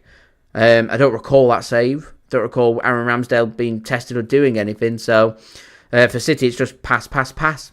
345 passes, doing not much with it. Free kicks, set pieces looks like our only outlet. It's not good enough. Really isn't good enough. Southampton, 131 passes, come forward once or twice, had one pull back in the box. Didn't really make too much happen, and yeah, here we are. City, all the possession and stuff, we've only had 18 touches in the opposition box. So the big problem here is getting the ball from Southampton's half into the penalty area and creating opportunities and doing things. So I just don't... City aren't being quick enough for my liking. Not quick enough. Need to do a little bit more. City's passes in the final third at 88% pass completion rate, completing 199 of the 225 attempted passes. Southampton's at 40%, completing 8 of the 20 passes in the final third. City's long ball success rate's pretty good at 7 from 11 at 64%. Southampton's at 37% with 10 from their 27. A very physical battle in terms of duels at 50%. Aerial duels, Southampton Southampton ahead of Manchester City, 63% of aerial duels won by them, 37% for Manchester City. Or you'd expect the defensive stats dominated by Southampton. It's just all round, it's not been good enough. Need to shake things up. And as Nadir says, the frustrating thing is sometimes wait too long can be to the 70th plus and the rest. 80th minute sometimes before we start to shake things up, and it can be a bit frustrating. D, thank you very much for your kind comment there about the transfer videos. Don't worry, we'll be back with daily Manchester City transfer updates less than a month from now, from June 1st, for you guys to enjoy. So yeah, need to shake things up. Marmoush, Doku, Savinho, now please, I want to see them on that pitch ASAP. Just going around the grounds. All half-time scores: Fulham 1, Everton 1 in the Premier League, Ipswich 0, Brentford 1, Southampton 0, Manchester City 0, and Wolves 0, Brighton 1 were the only 0-0. In the evening kickoff today, you've got AFC Bournemouth taking on Aston Villa. Heading north of the border to Scotland, got some games happening there. There's nothing else happening in the Football League. We had a full-time score from the playoff in League 1, Leyton Orient 2, Stockport County 2 in the first leg of the playoff game in League 1. In League 2, you've got a game between Notts County and AFC Wimbledon. That game taking place at 8 p.m. Today, BST. In Scotland, Celtic 2, Hibs 1, half-time. Dundee United 0, St Mirren 1, half-time. Hearts 1, Motherwell 0. Nearly half-time there. Kilmarnock 1, Dundee 0, and St Johnstone 1, Ross County 1. Got some playoff games in Scotland as well. Scottish Championship playoffs: Edronians 1, Stenhousemuir 0, and Cove Rangers 1, Queen of the South 1. Scottish League 1 playoffs: you've got Annan Athletic 1, Elgin 1, and East Fife 1, Edinburgh City 0. Both at half-time as well. Got some games in Spain: Valencia 3, Getafe 0 finished. 37th minute, Celta Vigo 1, Sevilla 0. We've also got Girona taking on Villarreal, club in the CFG, of course. Kicking off at 5:30 p.m. at BST. You've got Mallorca taking on Real Valladolid as well at 5:30 p.m. BST. You've got Atletico Madrid taking on Real Sociedad at 8 p.m. today. Got some games in Germany: Union Berlin 0, Heidenheim 2 in the 66th minute. Holstein Kiel 1, Freiburg 2 in the 63rd minute. Werder Bremen 0, RB Leipzig 0 in the 59th minute, and Bochum 0, Mainz 2 in the 65th minute. Bayern Munich, already champions of the Bundesliga, are going to be lifting the trophy today, I believe, in the evening kickoff in Germany at 5:30 p.m. BST. You've got Bayern Munich taking on Borussia Mönchengladbach. In Italy, Como 3, Cagliari 1, nearly full-time there in the 95th minute. So it's going to be 3 points there for Como. Lazio taking on Juventus at 5 p.m. and Empoli taking on Parma at 7:45 p.m.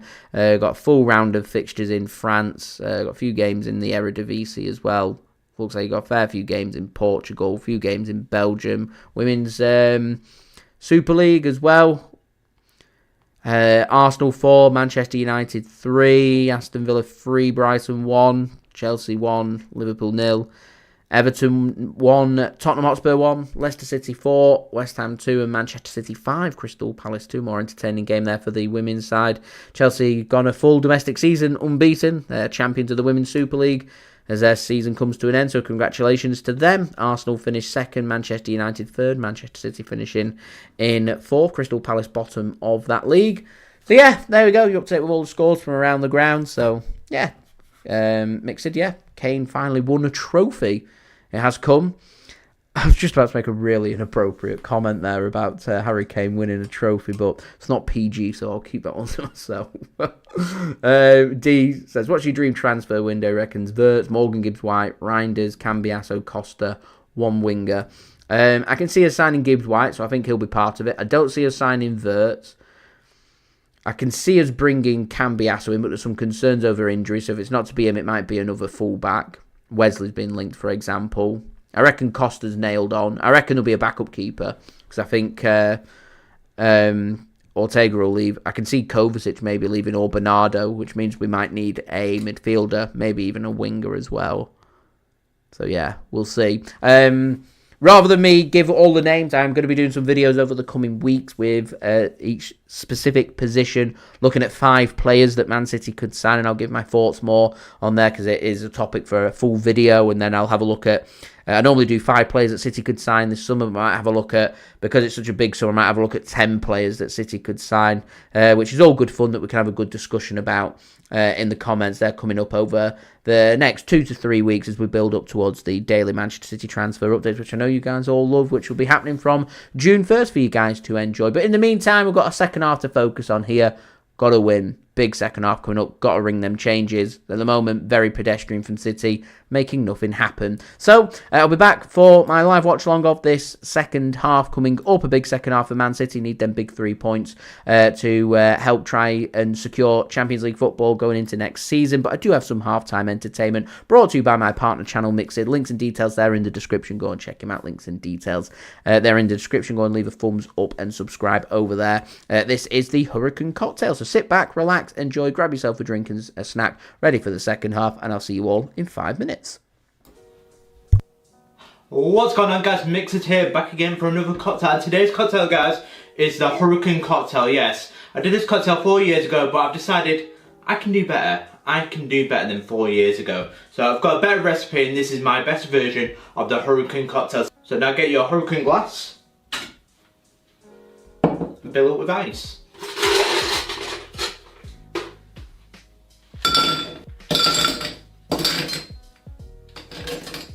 Right, now put to one side and let's build this cocktail. Now let's build this cocktail. So get your tin shaker, guys, and put in some ice cubes. So 4 to 5 ice cubes.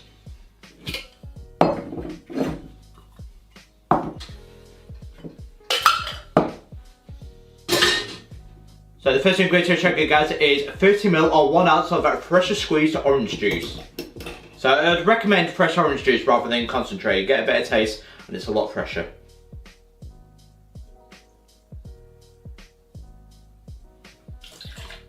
The next ingredient, guys, is 50ml or half an ounce of grenadine.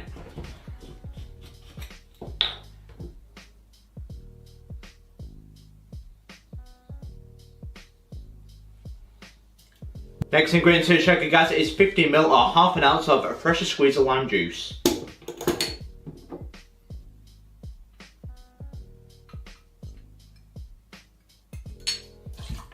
Next ingredient to the shaker, guys, is 60ml or 2 ounces of passion fruit syrup.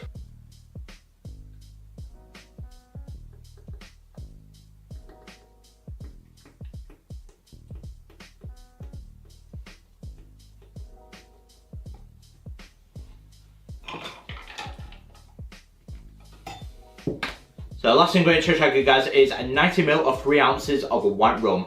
I'm using Kingston rum from Jamaica.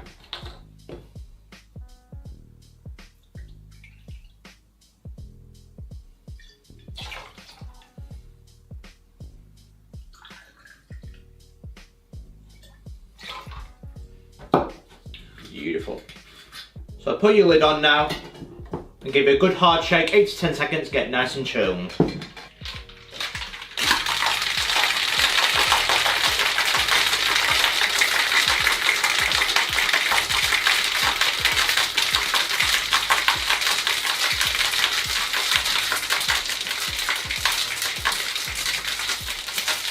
So get your Hurricane glass full of ice and strain into it.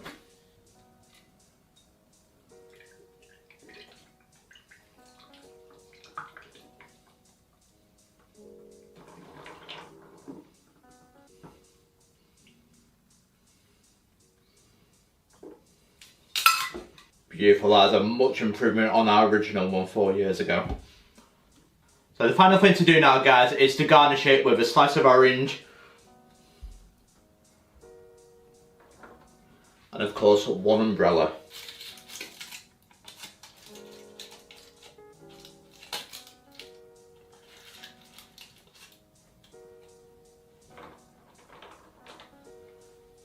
There we go, one Hurricane cocktail.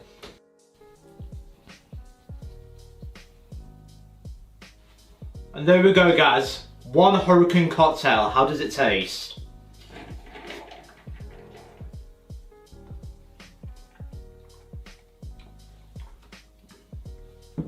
That is absolutely beautiful. That is 10 out of 10. I really recommend this recipe. I think it's the best version of the Hurricane I've ever done. That is absolutely beautiful. Because I just look at the vivid colour, proper Caribbean cocktail, that is absolutely banging, that is beautiful. Highly, highly recommend it. Because if you love your rum cocktails, you will love the Hurricane cocktail. And that is a 10 out of 10, an absolute banger. Really recommend it, it's sweet, it's beautiful, it's Caribbean. I love it. But that, guys, is the Caribbean cocktail. What do you think, guys? Have I got the recipe right? Do you like this recipe? But do let me know. Do you have a better version of the Hurricane cocktail? Do let me know in the comments below. But I've been Mixed. This has been the Hurricane cocktail. Don't forget to like and subscribe to Mixed for more cocktails like this, as it really does help the channel grow as I'm on the road to 2K. And I will see you guys for the next cocktail video. Cheers.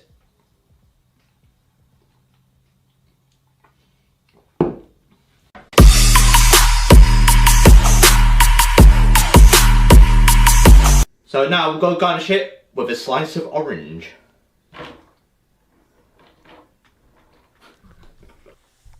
Big thank you there to Mixed for providing today's halftime entertainment. So do go and check him out. That would be much appreciated. His links and details, they are in the description. So just get my stream back up ready for the second half, if we must. So it looks like Manchester City are going to be making at least one change, because I can see Jeremy Doku's number going up. So that's good. We're going to see Doku come on, see if he can make an influence here going into the second half. Looks like Aribo's coming on for Southampton, so they're making a change as well.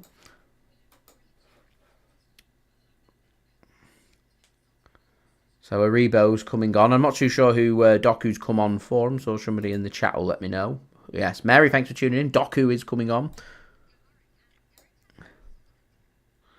So Southampton are going to be attacking from right to left here and getting us underway for this second half. Manchester City attacking from left to right. So we do have a kick-off for this second half.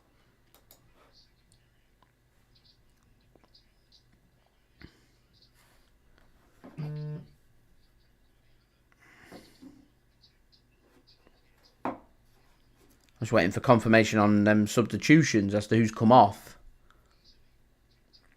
Let's have a look for City.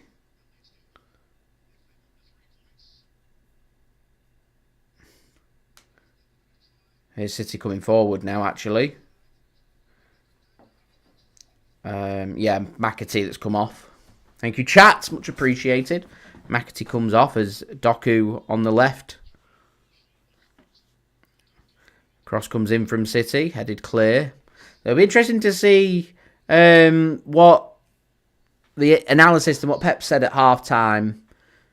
Surely City have got to try and shake things up here second half. Obviously looking for a bit more directness. I'd have still chucked Marmoush and Savinho on, but here we are. Here we are.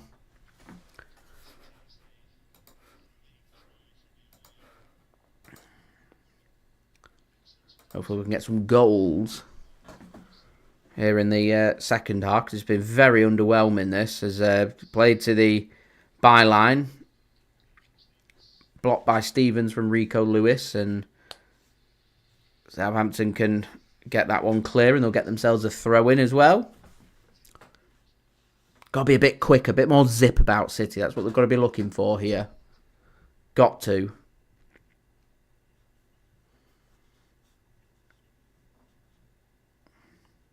My stream's just dipping in and out at the moment, so I'll just wait for it to come back in to play. It's alright in the first half. Maybe more people are tuning in the second half, slowing things down a bit. Maybe people think, oh, something's going to happen here in the second half, as the stream's cut off now, so I'll have to find another. The joys of 3 PM games. I have no idea why the blackout ruling's still in place here, but here we are. I like the adverts that we get. What have we got? Cosmo Bet coming up as the advert. Alright, There we go. Back in action. What timing are we on? Right, I'm just slightly ahead of that clock, so I'll just alter it. Ugachukwu came off for a Rebo. Right, there we go. Clock's in sync with where I'm up to now, just so you guys know where I'm up to. So I'd appreciate if there are any goals that no one spoils it, so I can give my authentic reaction. Although going off that first half, I don't think we need to worry about there being any goals in this game, because it was just all huff and puff from City and doing nothing else. Like oh, it's not.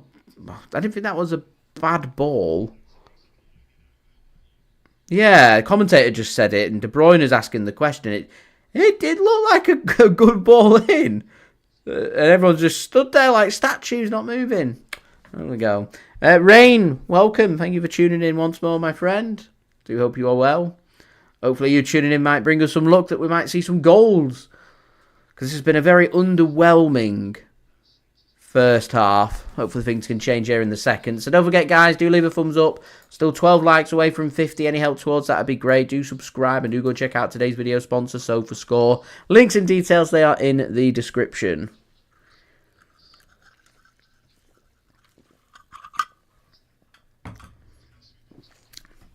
Here's Doku. Does well. Manages to get a ball into the box as well. Headed clear. And Southampton will get the foot through that and get that fully clear now. I do hope you're right, Rain. I do hope you are right.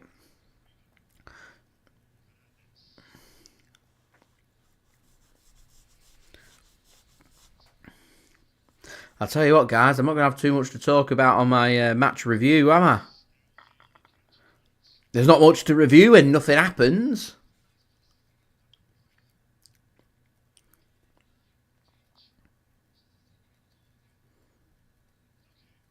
Here's Jeremy Doku now for Manchester City. This opens up. Got to be having more shots. Too busy trying the passes. Kovacic's passes intercepted. Too busy trying the passes. Too many passes. Too many. Well, that's my thoughts. That's my summary. Too many passes. Not enough directness. Edge of the penalty area. Foden. Heavy touch. Looking for the pass. Stop looking for the pass. Start having shots. Here's Southampton now coming forward. Ball comes forward. Headed clear by Akanji. Does well there, Akanji. Does really well, actually. Which is good.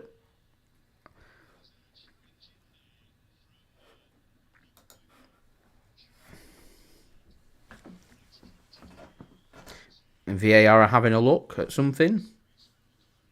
Checking for serious foul play somewhere. Let's have a look. It's good defending from Akanji. What they're checking is just an arm out. No, it's by accident. He swings his arm. It's by accident.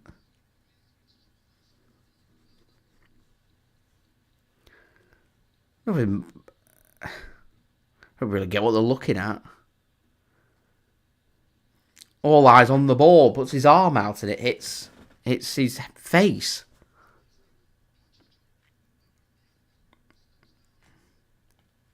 The commentator's saying it's VAR are still having a look at it. I think they're looking at something else, you know.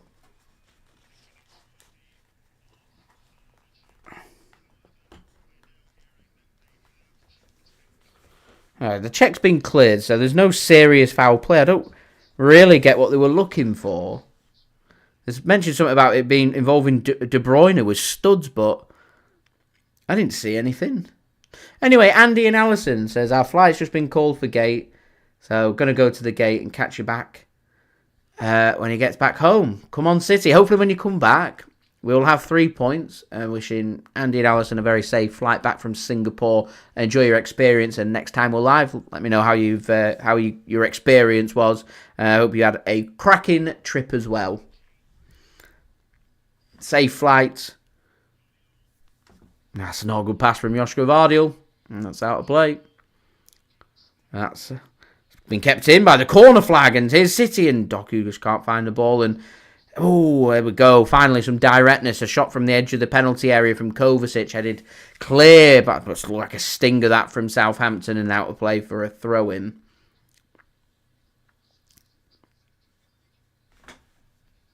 City upping the ante. The intensity is up. Got to find a way of breaking Southampton down. Here's Jeremy Doku.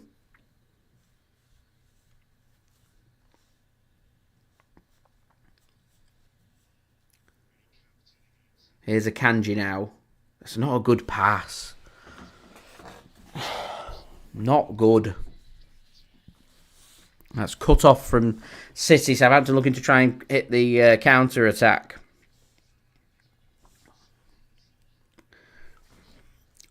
Ball gets worked to the left quickly by City. And here's Doku.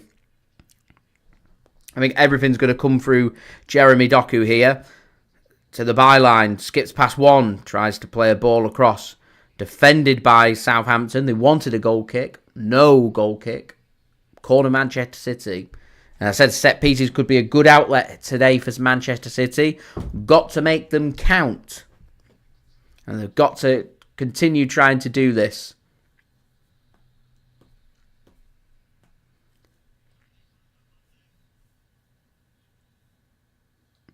Corner comes in. Headed clear by Southampton. Ramsdale did come to collect it, but it weren't there to be collected. Here's another ball in from Manchester City. It's deep and Ramsdale reads that well. Rain, do I think we can go and move past Arsenal? Well, we've got to win this game. I'll answer that question at full time. City win today? My answer is yes. City don't win today? My answer is no.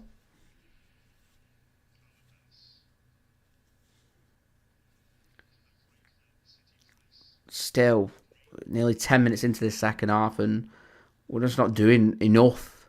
As Peter says, can't see us scoring. There's got to be a point where City have got to chuck on and do a little bit more. Marmoush, Savinho, throw them on. It's too heavy that. Southampton have done well actually to keep that one in. Done really well to get that under control. Peter says we need a pen. We need to be better on our set pieces. It's a really good outlet to create crosses into the box.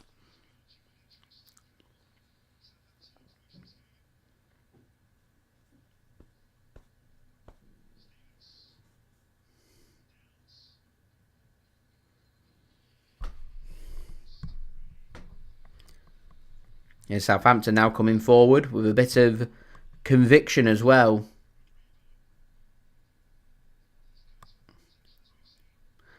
To be fair, Peter, for the FA Cup final, Palace will have a pop. There'll be more space for City to work in. City are very good at working with space. That's why Southampton are not so keen on giving City any space. As Southampton come forward and commit bodies forward for the first time, and they're giving the ball away. And here's City now. Southampton recognise the danger and they're willing to take the yellow card. And it is a yellow card. Downs into the book.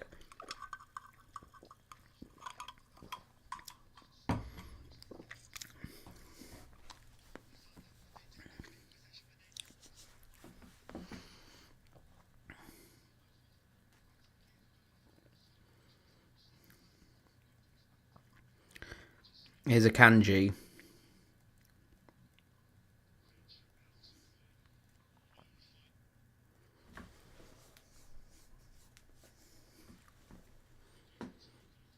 It's given away. It's just poor this from City. Really, really poor, guys. So poor. Anyway, don't forget, leave a thumbs up. We're now 10 likes from 50. Subscribe as well if you're new around here and go and check out today's video sponsor Sofa Score. Links and details there in the description. Here's Southampton. They're coming forward again with conviction. They're getting confidence. They're still in this game. It's nearly on the hour mark.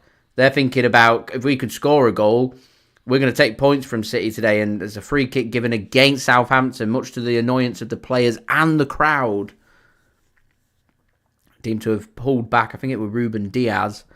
Free kick awarded to Manchester City as my stream's decided to stop working. So I'm just going to refresh it, guys. So bear with me for just one moment. I'll get another stream. What's my ad now? Betfred is the ad.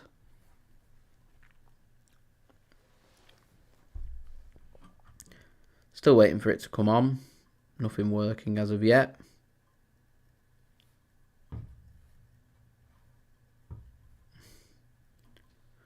we're back in business.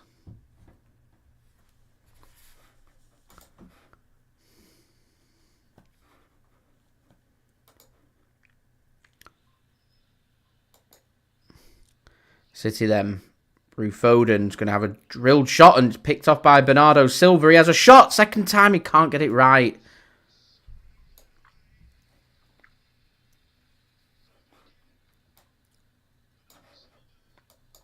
Ball comes across from City, defended well by Southampton. So that was an opportunity that came about. That was an opportunity for City. Bernardo Silva just couldn't make clean connection, but every time City have got into a position, there's two defenders there. Every time.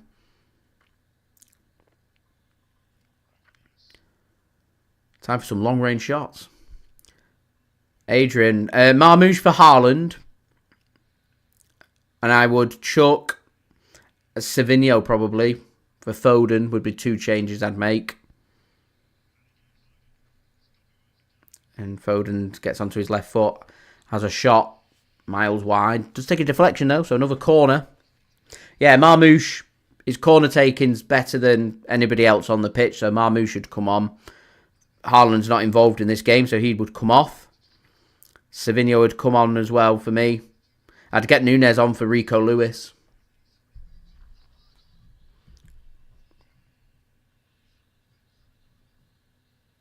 Corner comes in. Fisted clear by Aaron Ramsdale. Here's Phil Foden. Rico Lewis now. Not the best of balls from Rico Lewis and headed clear by Southampton. City have got to allow the bounce and they're just going to whack this downfield back to Ederson. Ederson has a touch.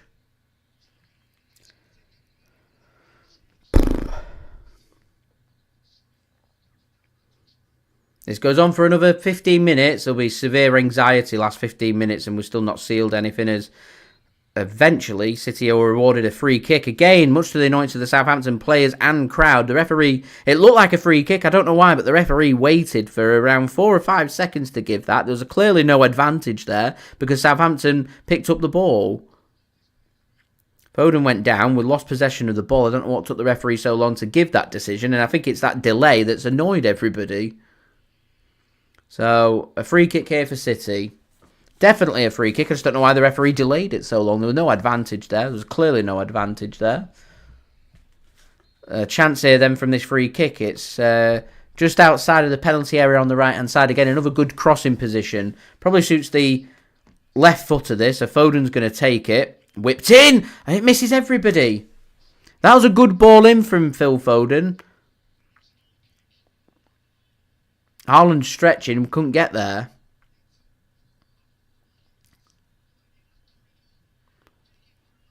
It's waiting for somebody to be on the end of it and pop it in. It's a brilliant ball from Foden, that. No one's there.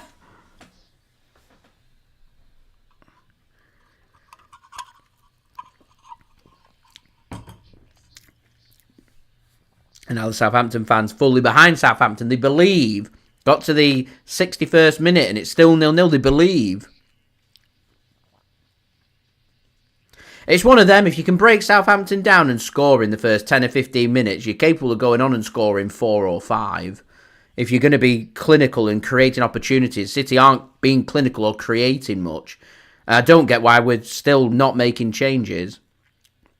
Ramsdale's done something to his shoulder. He's still down.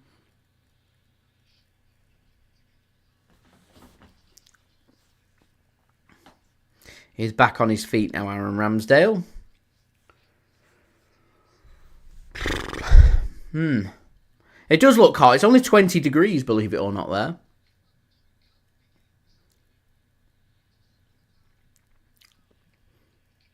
Humidity. You know, I've seen, I don't know if anyone's tuning in from the US today, but I've seen people from the US laugh at people in the UK because they find 20, 21 degrees Celsius. So you're looking at around 65, 70 degrees in Fahrenheit. Feels really hot here. Humidity levels, a really stuffy, horrible heat.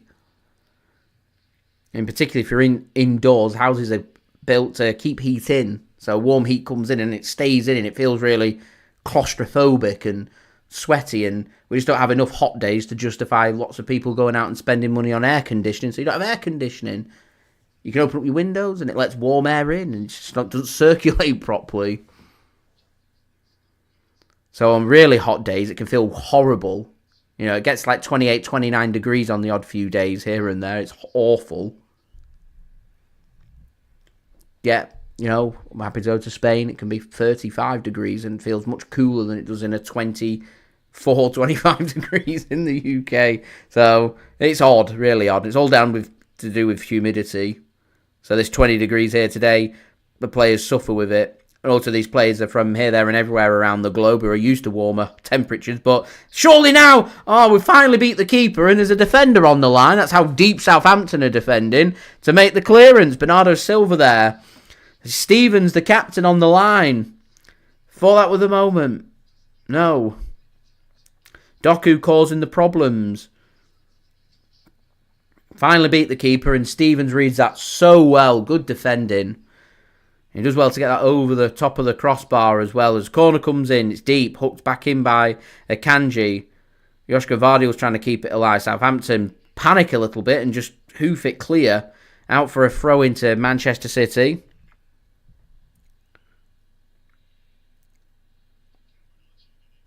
Cameron Archer being prepared by Southampton. Bit of pace in attack.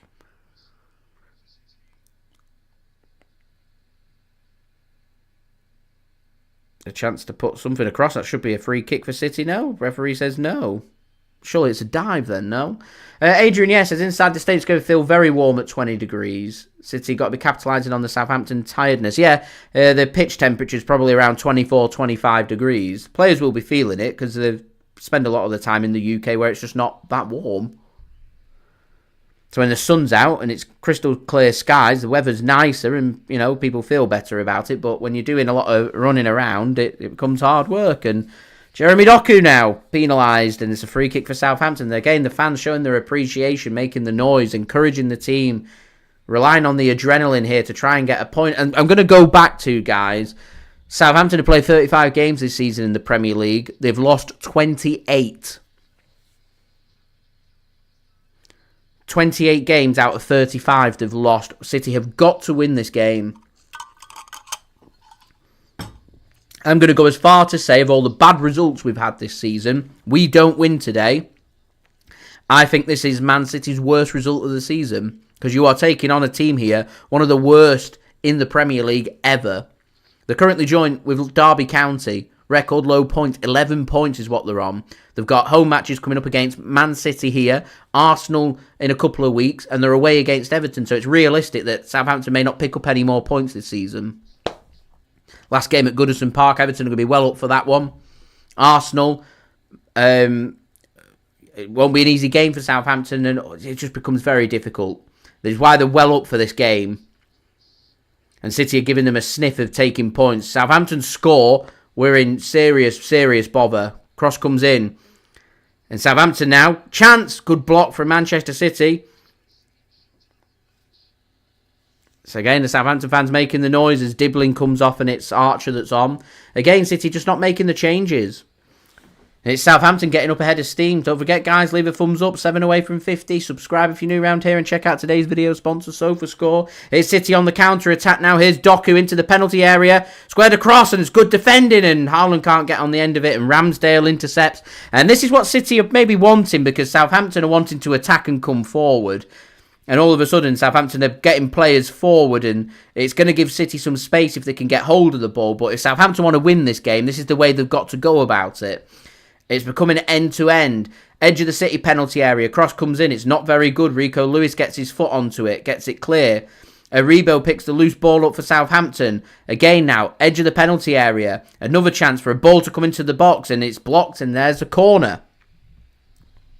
Corner for Southampton. Defending for City to do. Again, the Southampton fans are on their feet. They're making noise. They're clapping. They're generating. They're shouting. They're encouraging their team. They're smelling something from this game. Nana, thanks for tuning in. City struggling today. Not at it. I don't get why we're not making these changes. I don't get why Savinho and Omar Marmoush aren't on that pitch. City players look a bit discombobulated. Corner comes in from Southampton. It's not a very good one. Headed clear by City. Wellington works the ball back for Southampton now. Hoofed back forward by Ramsdale. To nobody in particular. He's have to go hoof it that long. It's go out for a goal kick. And that'll take the sting off for Southampton. And the game plan now will be to drop deep again. So again, we're getting to the 70th minute. Doku's come on at half-time and not done anything else to make any changes. I don't get it.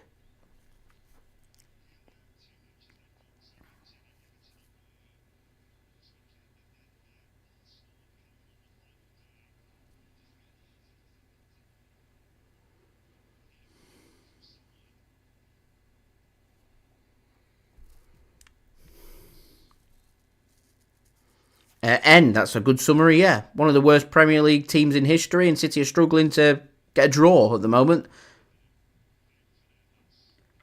They had City under pressure, panic stations, desperate dives, blocks, and yeah. It weren't very pretty against Wolves, but it got the job done 1-0, and I think that's what City are looking for here. Rico Lewis, what's he doing? He passes it backwards and passes it to a Southampton player. Passing backwards and gives it to a Southampton player. Ah, man. Adrian, he might not get another game. Peter, Haaland's not done anything. And thanks for tuning in. Yes, I'm from England. From Lancashire. Here's Jeremy Doku now, edge of the Southampton penalty area. What can City do with this? Not time for my stream to stop working. We're at the pensive parts of this game. Oh, we're back. We're back in business. Here's Foden to the byline. He's got to go with his weaker right foot. He's going to get a corner. Looked like that weren't going to go out. It does. Here we go then. 70th minute. Foden to take this corner.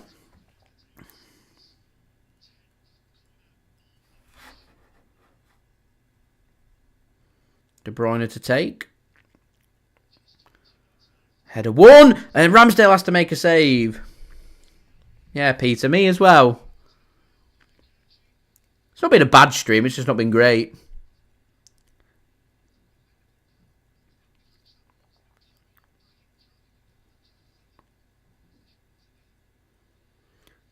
Here's De Bruyne. Puts a ball in, headed clear. Stevens has had a very good game for Southampton today. Very good game.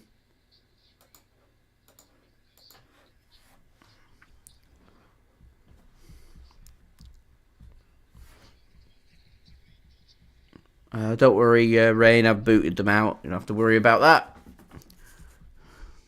But appreciate you removing the message there. Thank you. Here's De Bruyne.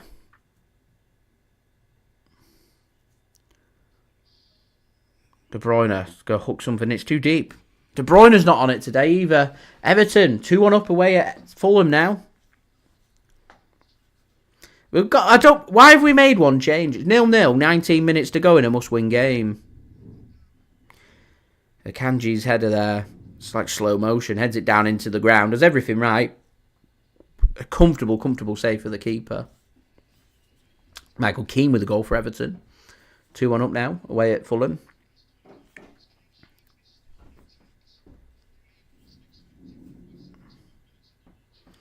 Hoofed clear by Ramsdale, as far away from his goal. Headed clear by Manchester City. Loose second ball, going to be picked up by City. And then City just hammer it forward, and Haaland's not going to be able to control that. And again, we're struggling just to get hold of this ball, and that's going to be a free kick for Southampton. Don't really get why he didn't play advantage. He's asking the question why I couldn't have an advantage. City looking frustrated.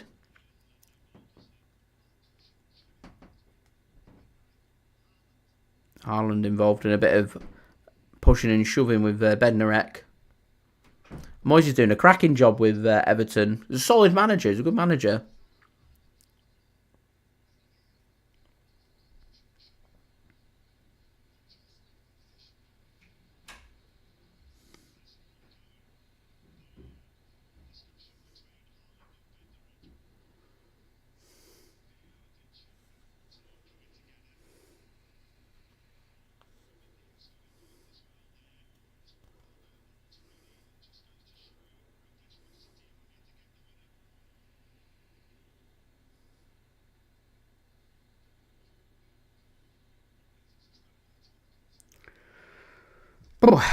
Nana, do I think Nico Gonzalez needs more minutes? He does need more minutes. I'm surprised he's not getting it. City's midfield looks tired and slow.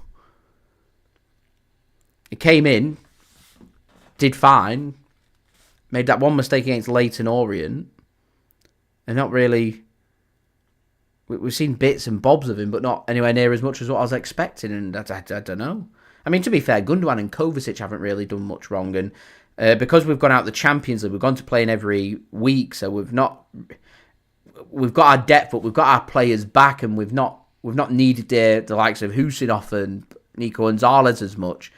And I think we were just facing some big problems in the first half of the season from November and December, because we just didn't have the depth to deal with playing every 3 to 4 days. Once we've gone back to playing once a week, we're fine. Our squad at the start of the season was perfectly fine. We got runs of form. We were top of the league after 4 games because, we've got a team that, unless we go up against a really good team, as long as it's fresh, you can cope with the age of the team. It's when we're playing every 3 to 4 days and fatigue's in there is when we feel the impact. And November and December are roughest parts of the schedule. It's too deep from Foden. Why is Savinho not on? Savinho is coming on for Foden, finally. Why is Marmoush not coming on? Everton now 3-1 up. Nico O'Reilly's coming on for City now. Why is Marmoush not coming on? Rico Lewis coming off for Nico O'Reilly.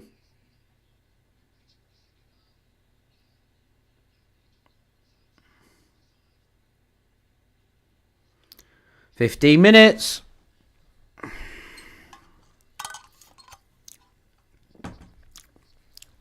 Time running out. Right, subs are going to be made by City now. So Foden comes off, Savinho comes on.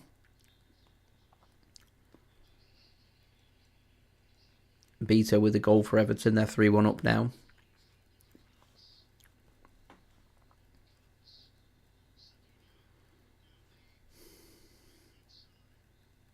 Rico Lewis comes off and Nico O'Reilly comes on. I wonder if Nico O'Reilly's going to go on the right-hand side here for City.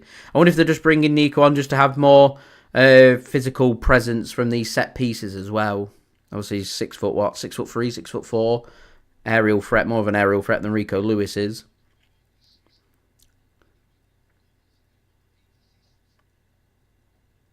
Here's a bit of space for City now. De Bruyne, threads one through. Haaland. Here's Haaland into the penalty area. Can he sort it out? He can't. Oh! I don't know how O'Reilly's not put that in. He's missed his kick. There was the chance. Man, I don't know how they've not scored there.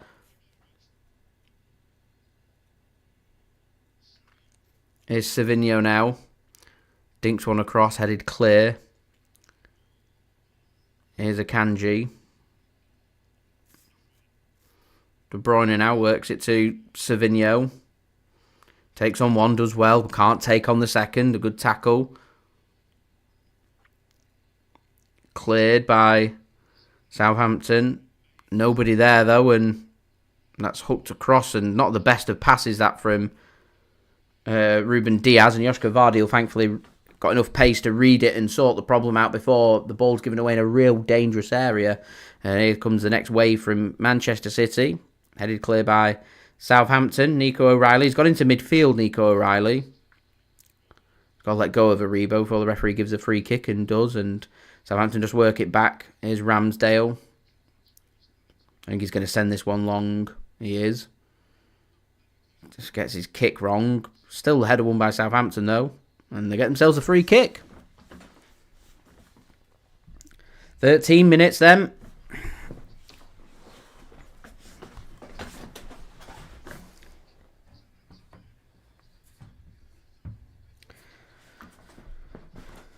It's just... Is it the best of passes from Haaland is all I'm wondering. Yeah, O'Reilly didn't time his run. O'Reilly times his run. He just has a tap in.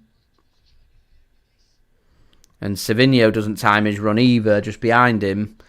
Just needed somebody to hold their run to tap it in. And they both run to the far post. And it needed one to run to the far post and one to hold. And whoever held would have had a tap in. They both did the same thing, and they both balled behind them. Frustrating, really frustrating.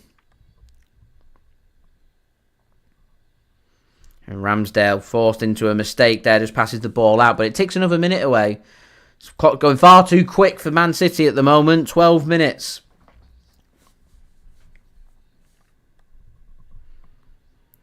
I'm going to go back. Remember, 35 games from Southampton in the Premier League. They've lost 28 of them.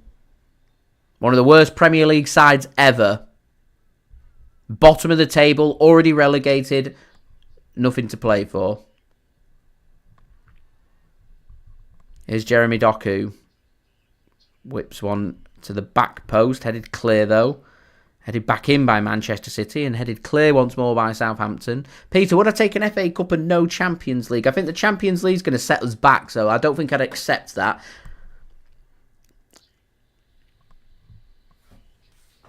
I think not getting Champions League would be a bit of a disaster for City. So...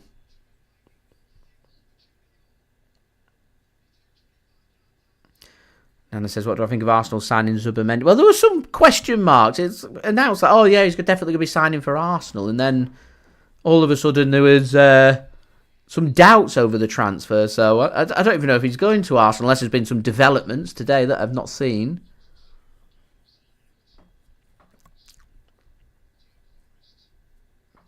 Again, Southampton now just...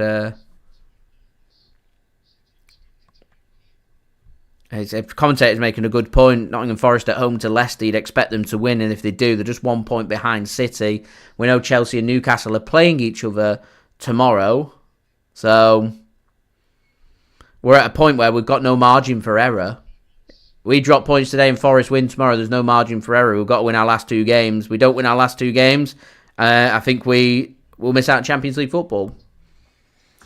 We need 6 points from these 3 games. A point today, and this is what I'm getting at in terms of you've got attacking players. I'd start taking defenders off. A Akanji or a Diaz or somebody would come off, and I'd get Marmoush on. I'd throw everything here at Southampton, because we could run the risk of losing this game, and drawing this game or losing this game. It doesn't mean it makes no difference. It's a poor result that means nothing.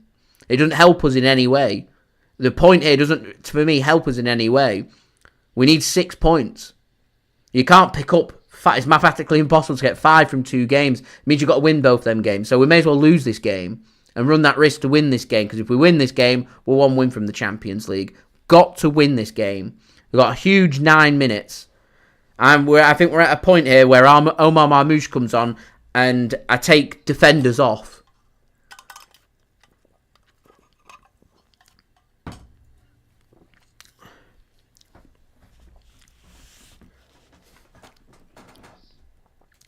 Nana, do you mean strongest in this game or just this season? Who do I think has been City's best player?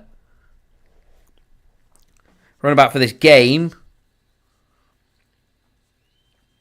I mean, no, I don't think anyone's played particularly well. For the season, it's a good question. I'll come back to you in a second. Let's see what City can do from this. Here's Doku. Go to the byline. He cuts back inside. De Bruyne. Josko Gvardiol. It's blocked.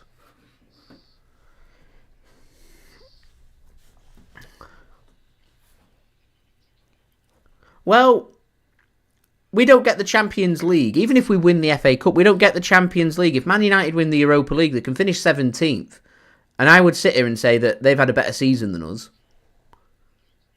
Because they've got Champions League football and a trophy. We've got a trophy and no Champions League football. So their season's better, even though we finished higher. We've got 5 spots to go out. There's no excuse that City can't be in the Champions League. You've got to be beating Southampton home and away. Beat Southampton 1-0 earlier in the season. That weren't convincing either.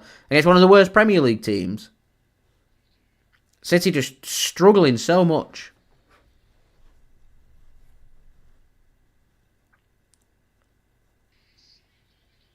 My stream stopped, so I don't know what happened then, but the keeper just made a save.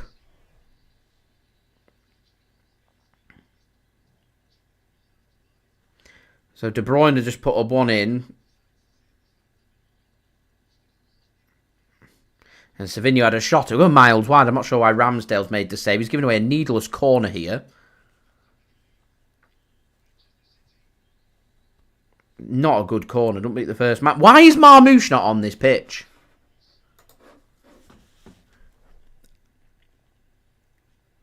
Here's Bernardo.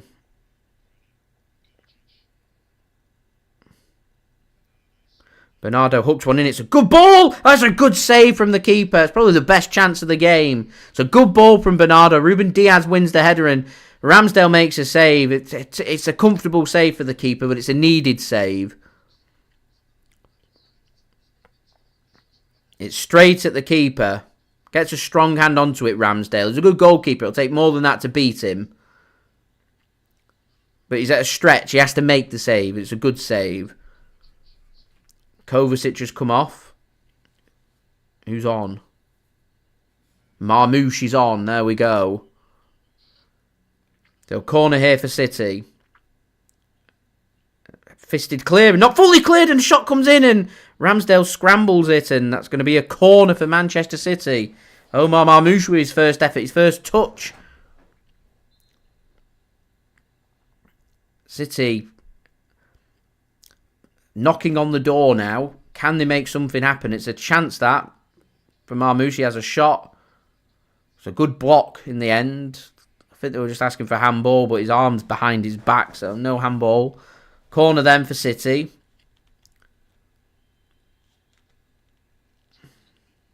Twelfth corner for City, this. It's deep. Haaland wins the header. Puts it back in the danger zone.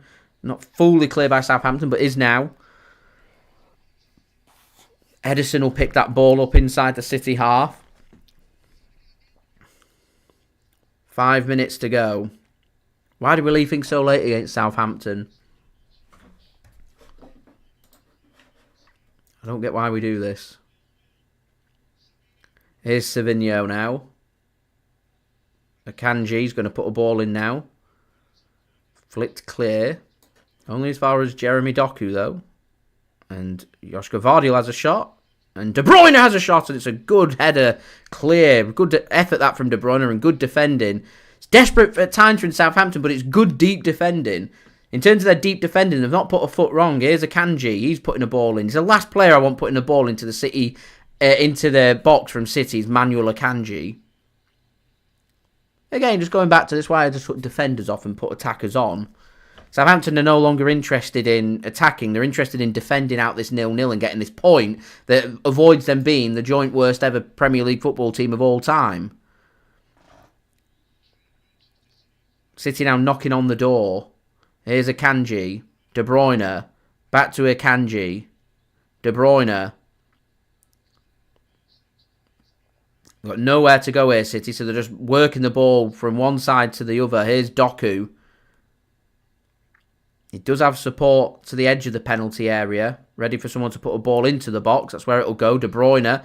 He will have a shot, low effort, and it's comfortable save for Ramsdale. Now, why were Man City not doing this? I don't understand why we weren't doing this, guys, much sooner in this game. And I agree, giving Marmoush just 5 minutes isn't enough. I agree. Don't understand. Anyway, guys, don't forget, leave a thumbs up. Just 2 likes from 50. Subscribe if you're new around here and do go check out today's video sponsor, SofaScore. Links and details there in the description. Here's Doku. He's taken out. We're into the final 3 minutes of the game, plus whatever's to be added on. Been a few subs made, so I imagine there'll be 4 or 5 minutes added on.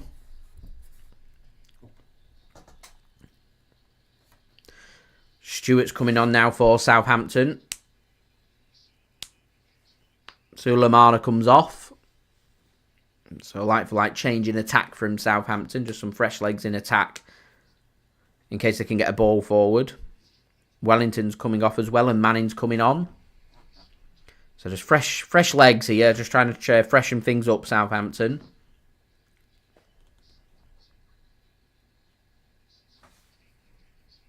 Yeah, I think this is Man City's worst result of the season. Even the hammering that we took from Spurs. We're talking here about the worst side, joint worst side in Premier League history. Oh, it's flicked on and Ramsdale and the defender getting in each other's way and they've got to try and defend this and Southampton can. It's desperate again, but it's enough. Why was City not doing this earlier? If they were doing this from minute 1, we'd have had no problem in this game. Here's Doku. I don't think Pep's got his team selection right here as Doku brings his man down. That's going to be a free kick.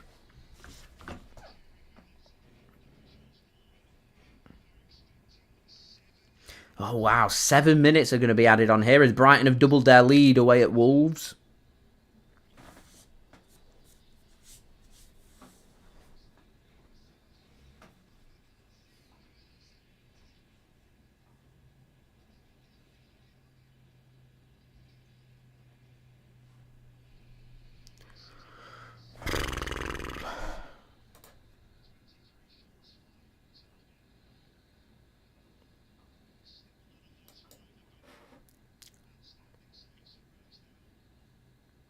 Hooked clear by City. This has been one of the most frustrating games that we've had this season. Flicked on here by Southampton. There could be a late chance here for Southampton. Surely got to be corner flag time, no?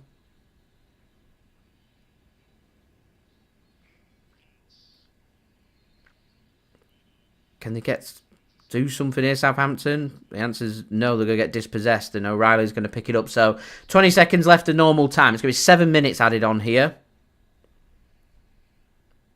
7 minutes for Man City to avoid embarrassment today.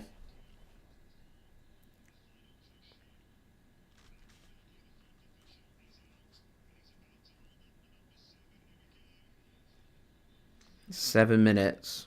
Confirmed.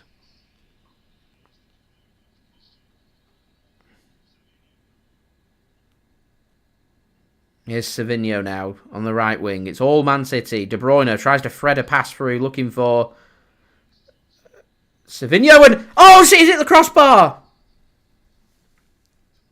Here's Doku now. The tackle comes in, it's a corner. City at the crossbar, it's Marmoush. Why is Marmoush not starting this game?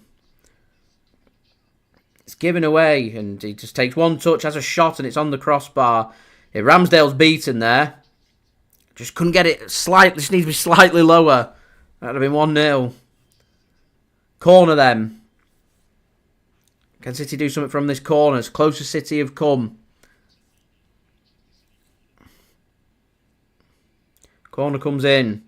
Ramsdale, he's not got all of it and scrambled clear by Southampton.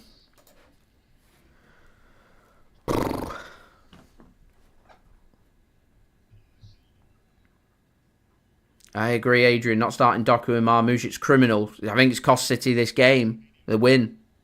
Here's Savinho to the byline. Tries to square one across. They want a goal kick, Southampton. They're furious. Manning's furious. Corner given. City have taken it quickly. Southampton read it, though, and it's going to take the sting out of it for City here. There's plenty of players queuing up here. De Bruyne, one of them. He's going to hook one in.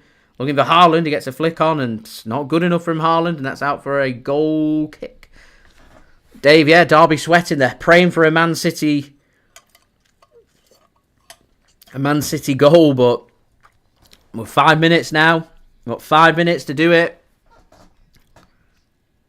Not good, this from Man City today. Really not good. It's, again, if it's not the worst result of the season, it's one of the worst. For the context of what we're looking at, one of the worst teams in Premier League history, confirmed bottom, nothing to play for. We've got everything to play for. Drawing 0-0, a team that out of 35 Premier League games have lost 28 of them, is not good. This is not good preparation for the FA Cup final. This is the kind of result that takes all of your hard work over the last 2 months, and this run of form takes that all away. It puts us under a lot of pressure against Bournemouth and against Fulham away, because they're 2 must-win games. With no margin for error. I'm going to go as far to say that City drop points here today. If we do not win our final 2 games, we won't be in the Champions League next season. The target's 70 points. We're 5 points away. With City's goal difference, they might scrape and scramble. 4 points might be enough. Because Chelsea are playing Newcastle and playing Nottingham Forest. In the hope that one of them games is going to finish a draw. But I'm almost certain that it takes away third place and it's going to be fourth or fifth. And for what should have been real comfortable for City, we should have been thinking about finishing over Arsenal. We're now under tremendous pressure. This, very concerning. Very concerning.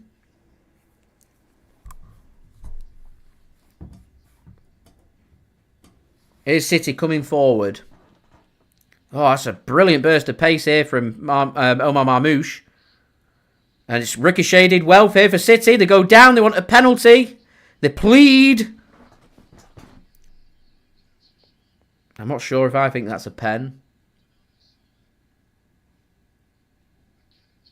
Here's Manuel Akanji. Ball gets put in by Josko Gvardiol. Cleared. Akanji gives the ball to Savinho. VAR said no penalty, so don't have to wait on that. Here's Doku. Josko Gvardiol. Ruben Dias now to Kevin De Bruyne. Hooks one into the back post. Doku might win this. He goes down and again, it's goal kick. Not good enough.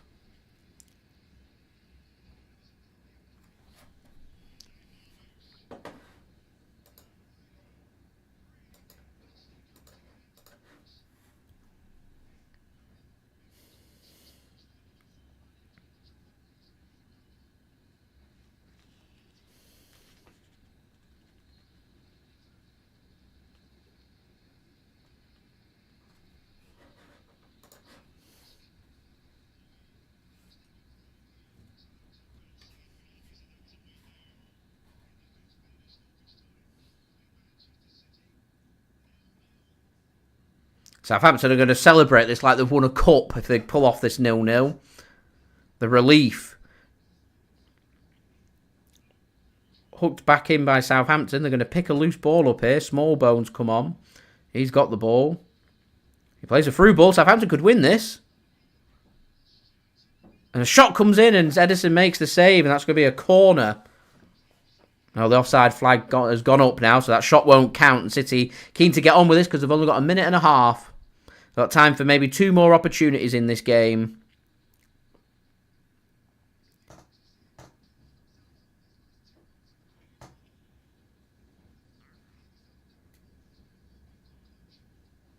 I just thought that person that put that £200 bet on Man City to win will be sweating buckets right now.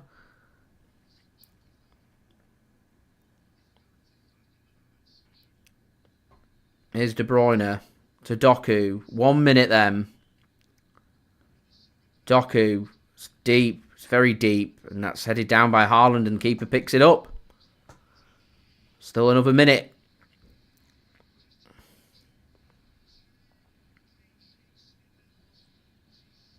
That's ridiculous. Southampton have had 2 clean sheet out of 47 Premier League games and they're going to get a clean sheet here.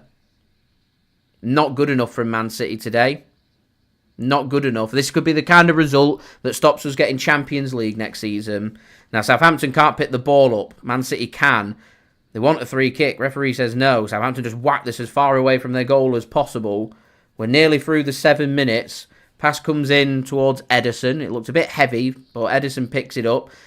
We've got 10 seconds. We're into the grace here with what the referee wants to add on. There's been 1 sub made.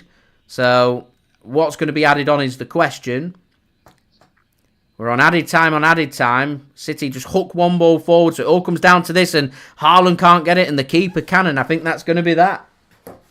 I think that's going to be that, guys.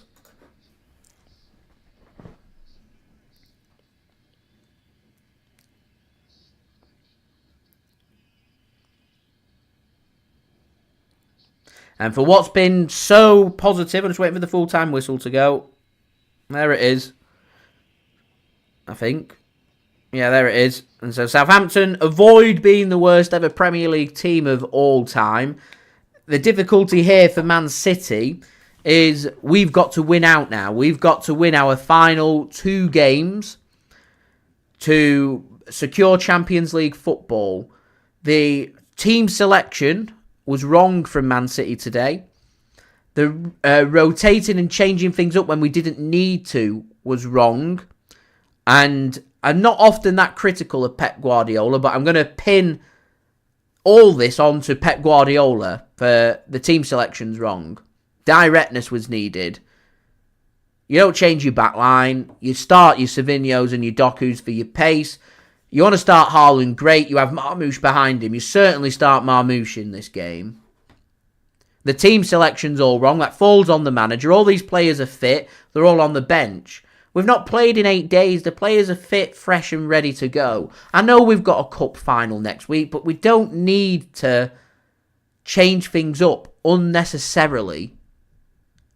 And it is the worst. I'm going out there. This is the worst result of the season for City. I know that we got battered at home by Spurs earlier in the season. I know we had that horrific run from November and December. We're talking here about a team that...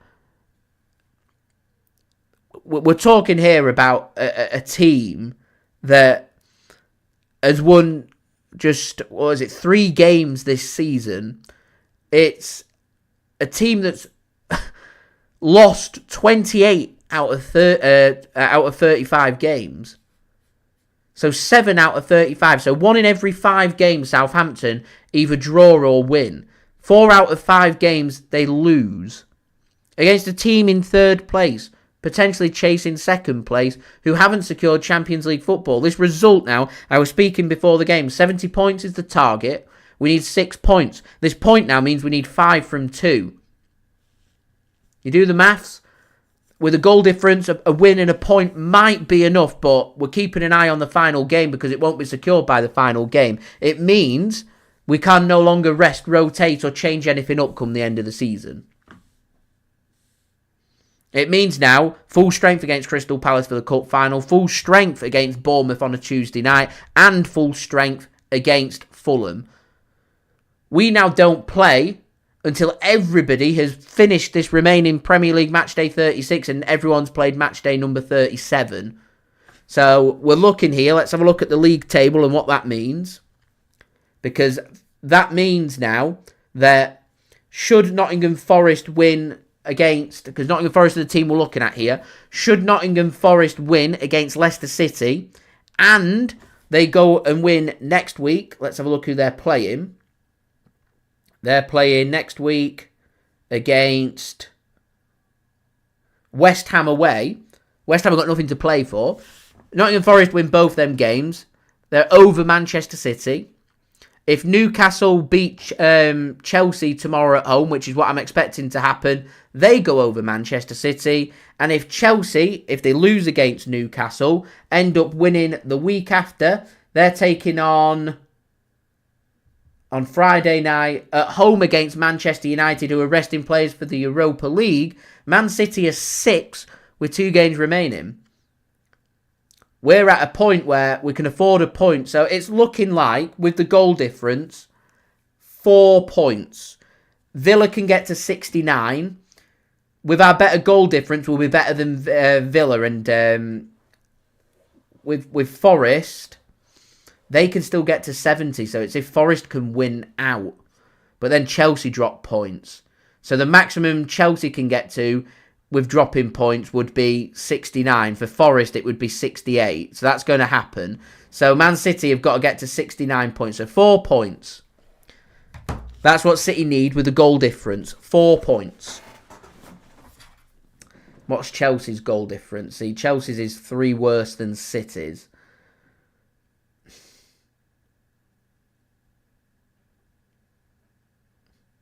$70 will guarantee it. 2 wins will guarantee it. 4 points may just be enough.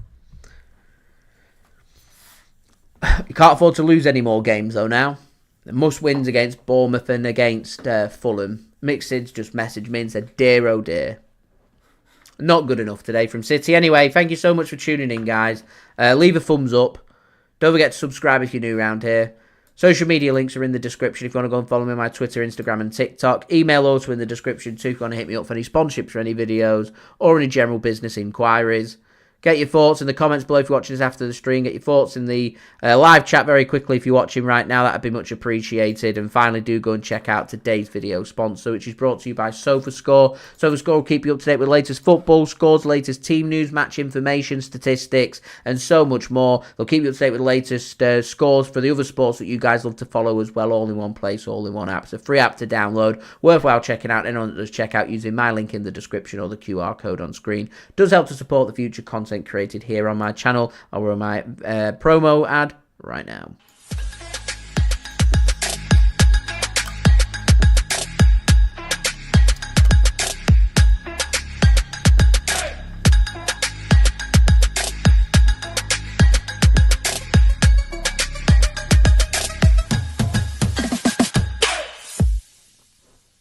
And a big thank you to SofaScore for sponsoring today's video. Do go and check them out. It does help to support the future content created here on my channel. As Hassan says, late subs by Pep. It's team selections all wrong. Substitution timings are all wrong. Today, for me, it's on Pep. It's on the manager. Got it wrong. We dropped points today because the manager's got it wrong.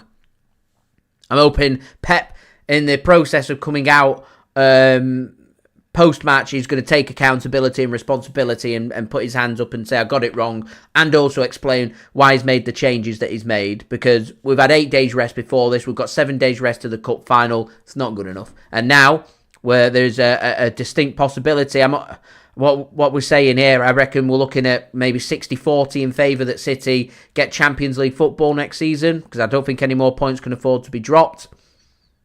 That's the position that we're in. When before today, I'd probably said I'm feeling very confident. Probably 90-10 has gone to 60-40 because of today's result. Any more points dropped, and we'll look at 50-50. Lose a game, and we're at a position here where I don't think City are going to get Champions League football. Very serious. I'll reflect more in my match review up in the next hour for you guys. Thanks for tuning in. As I said, I'm at the Cup final next week. Hopefully I can bring the lads some good luck for the FA Cup final at Wembley. And hopefully we can win out and win our remaining 2 Premier League games and get the Champions League secured. Because at the moment, not good. Awful from Manchester City. Manager's got it all wrong. We'll digest more. So thanks for watching, guys. Take it easy. Peace.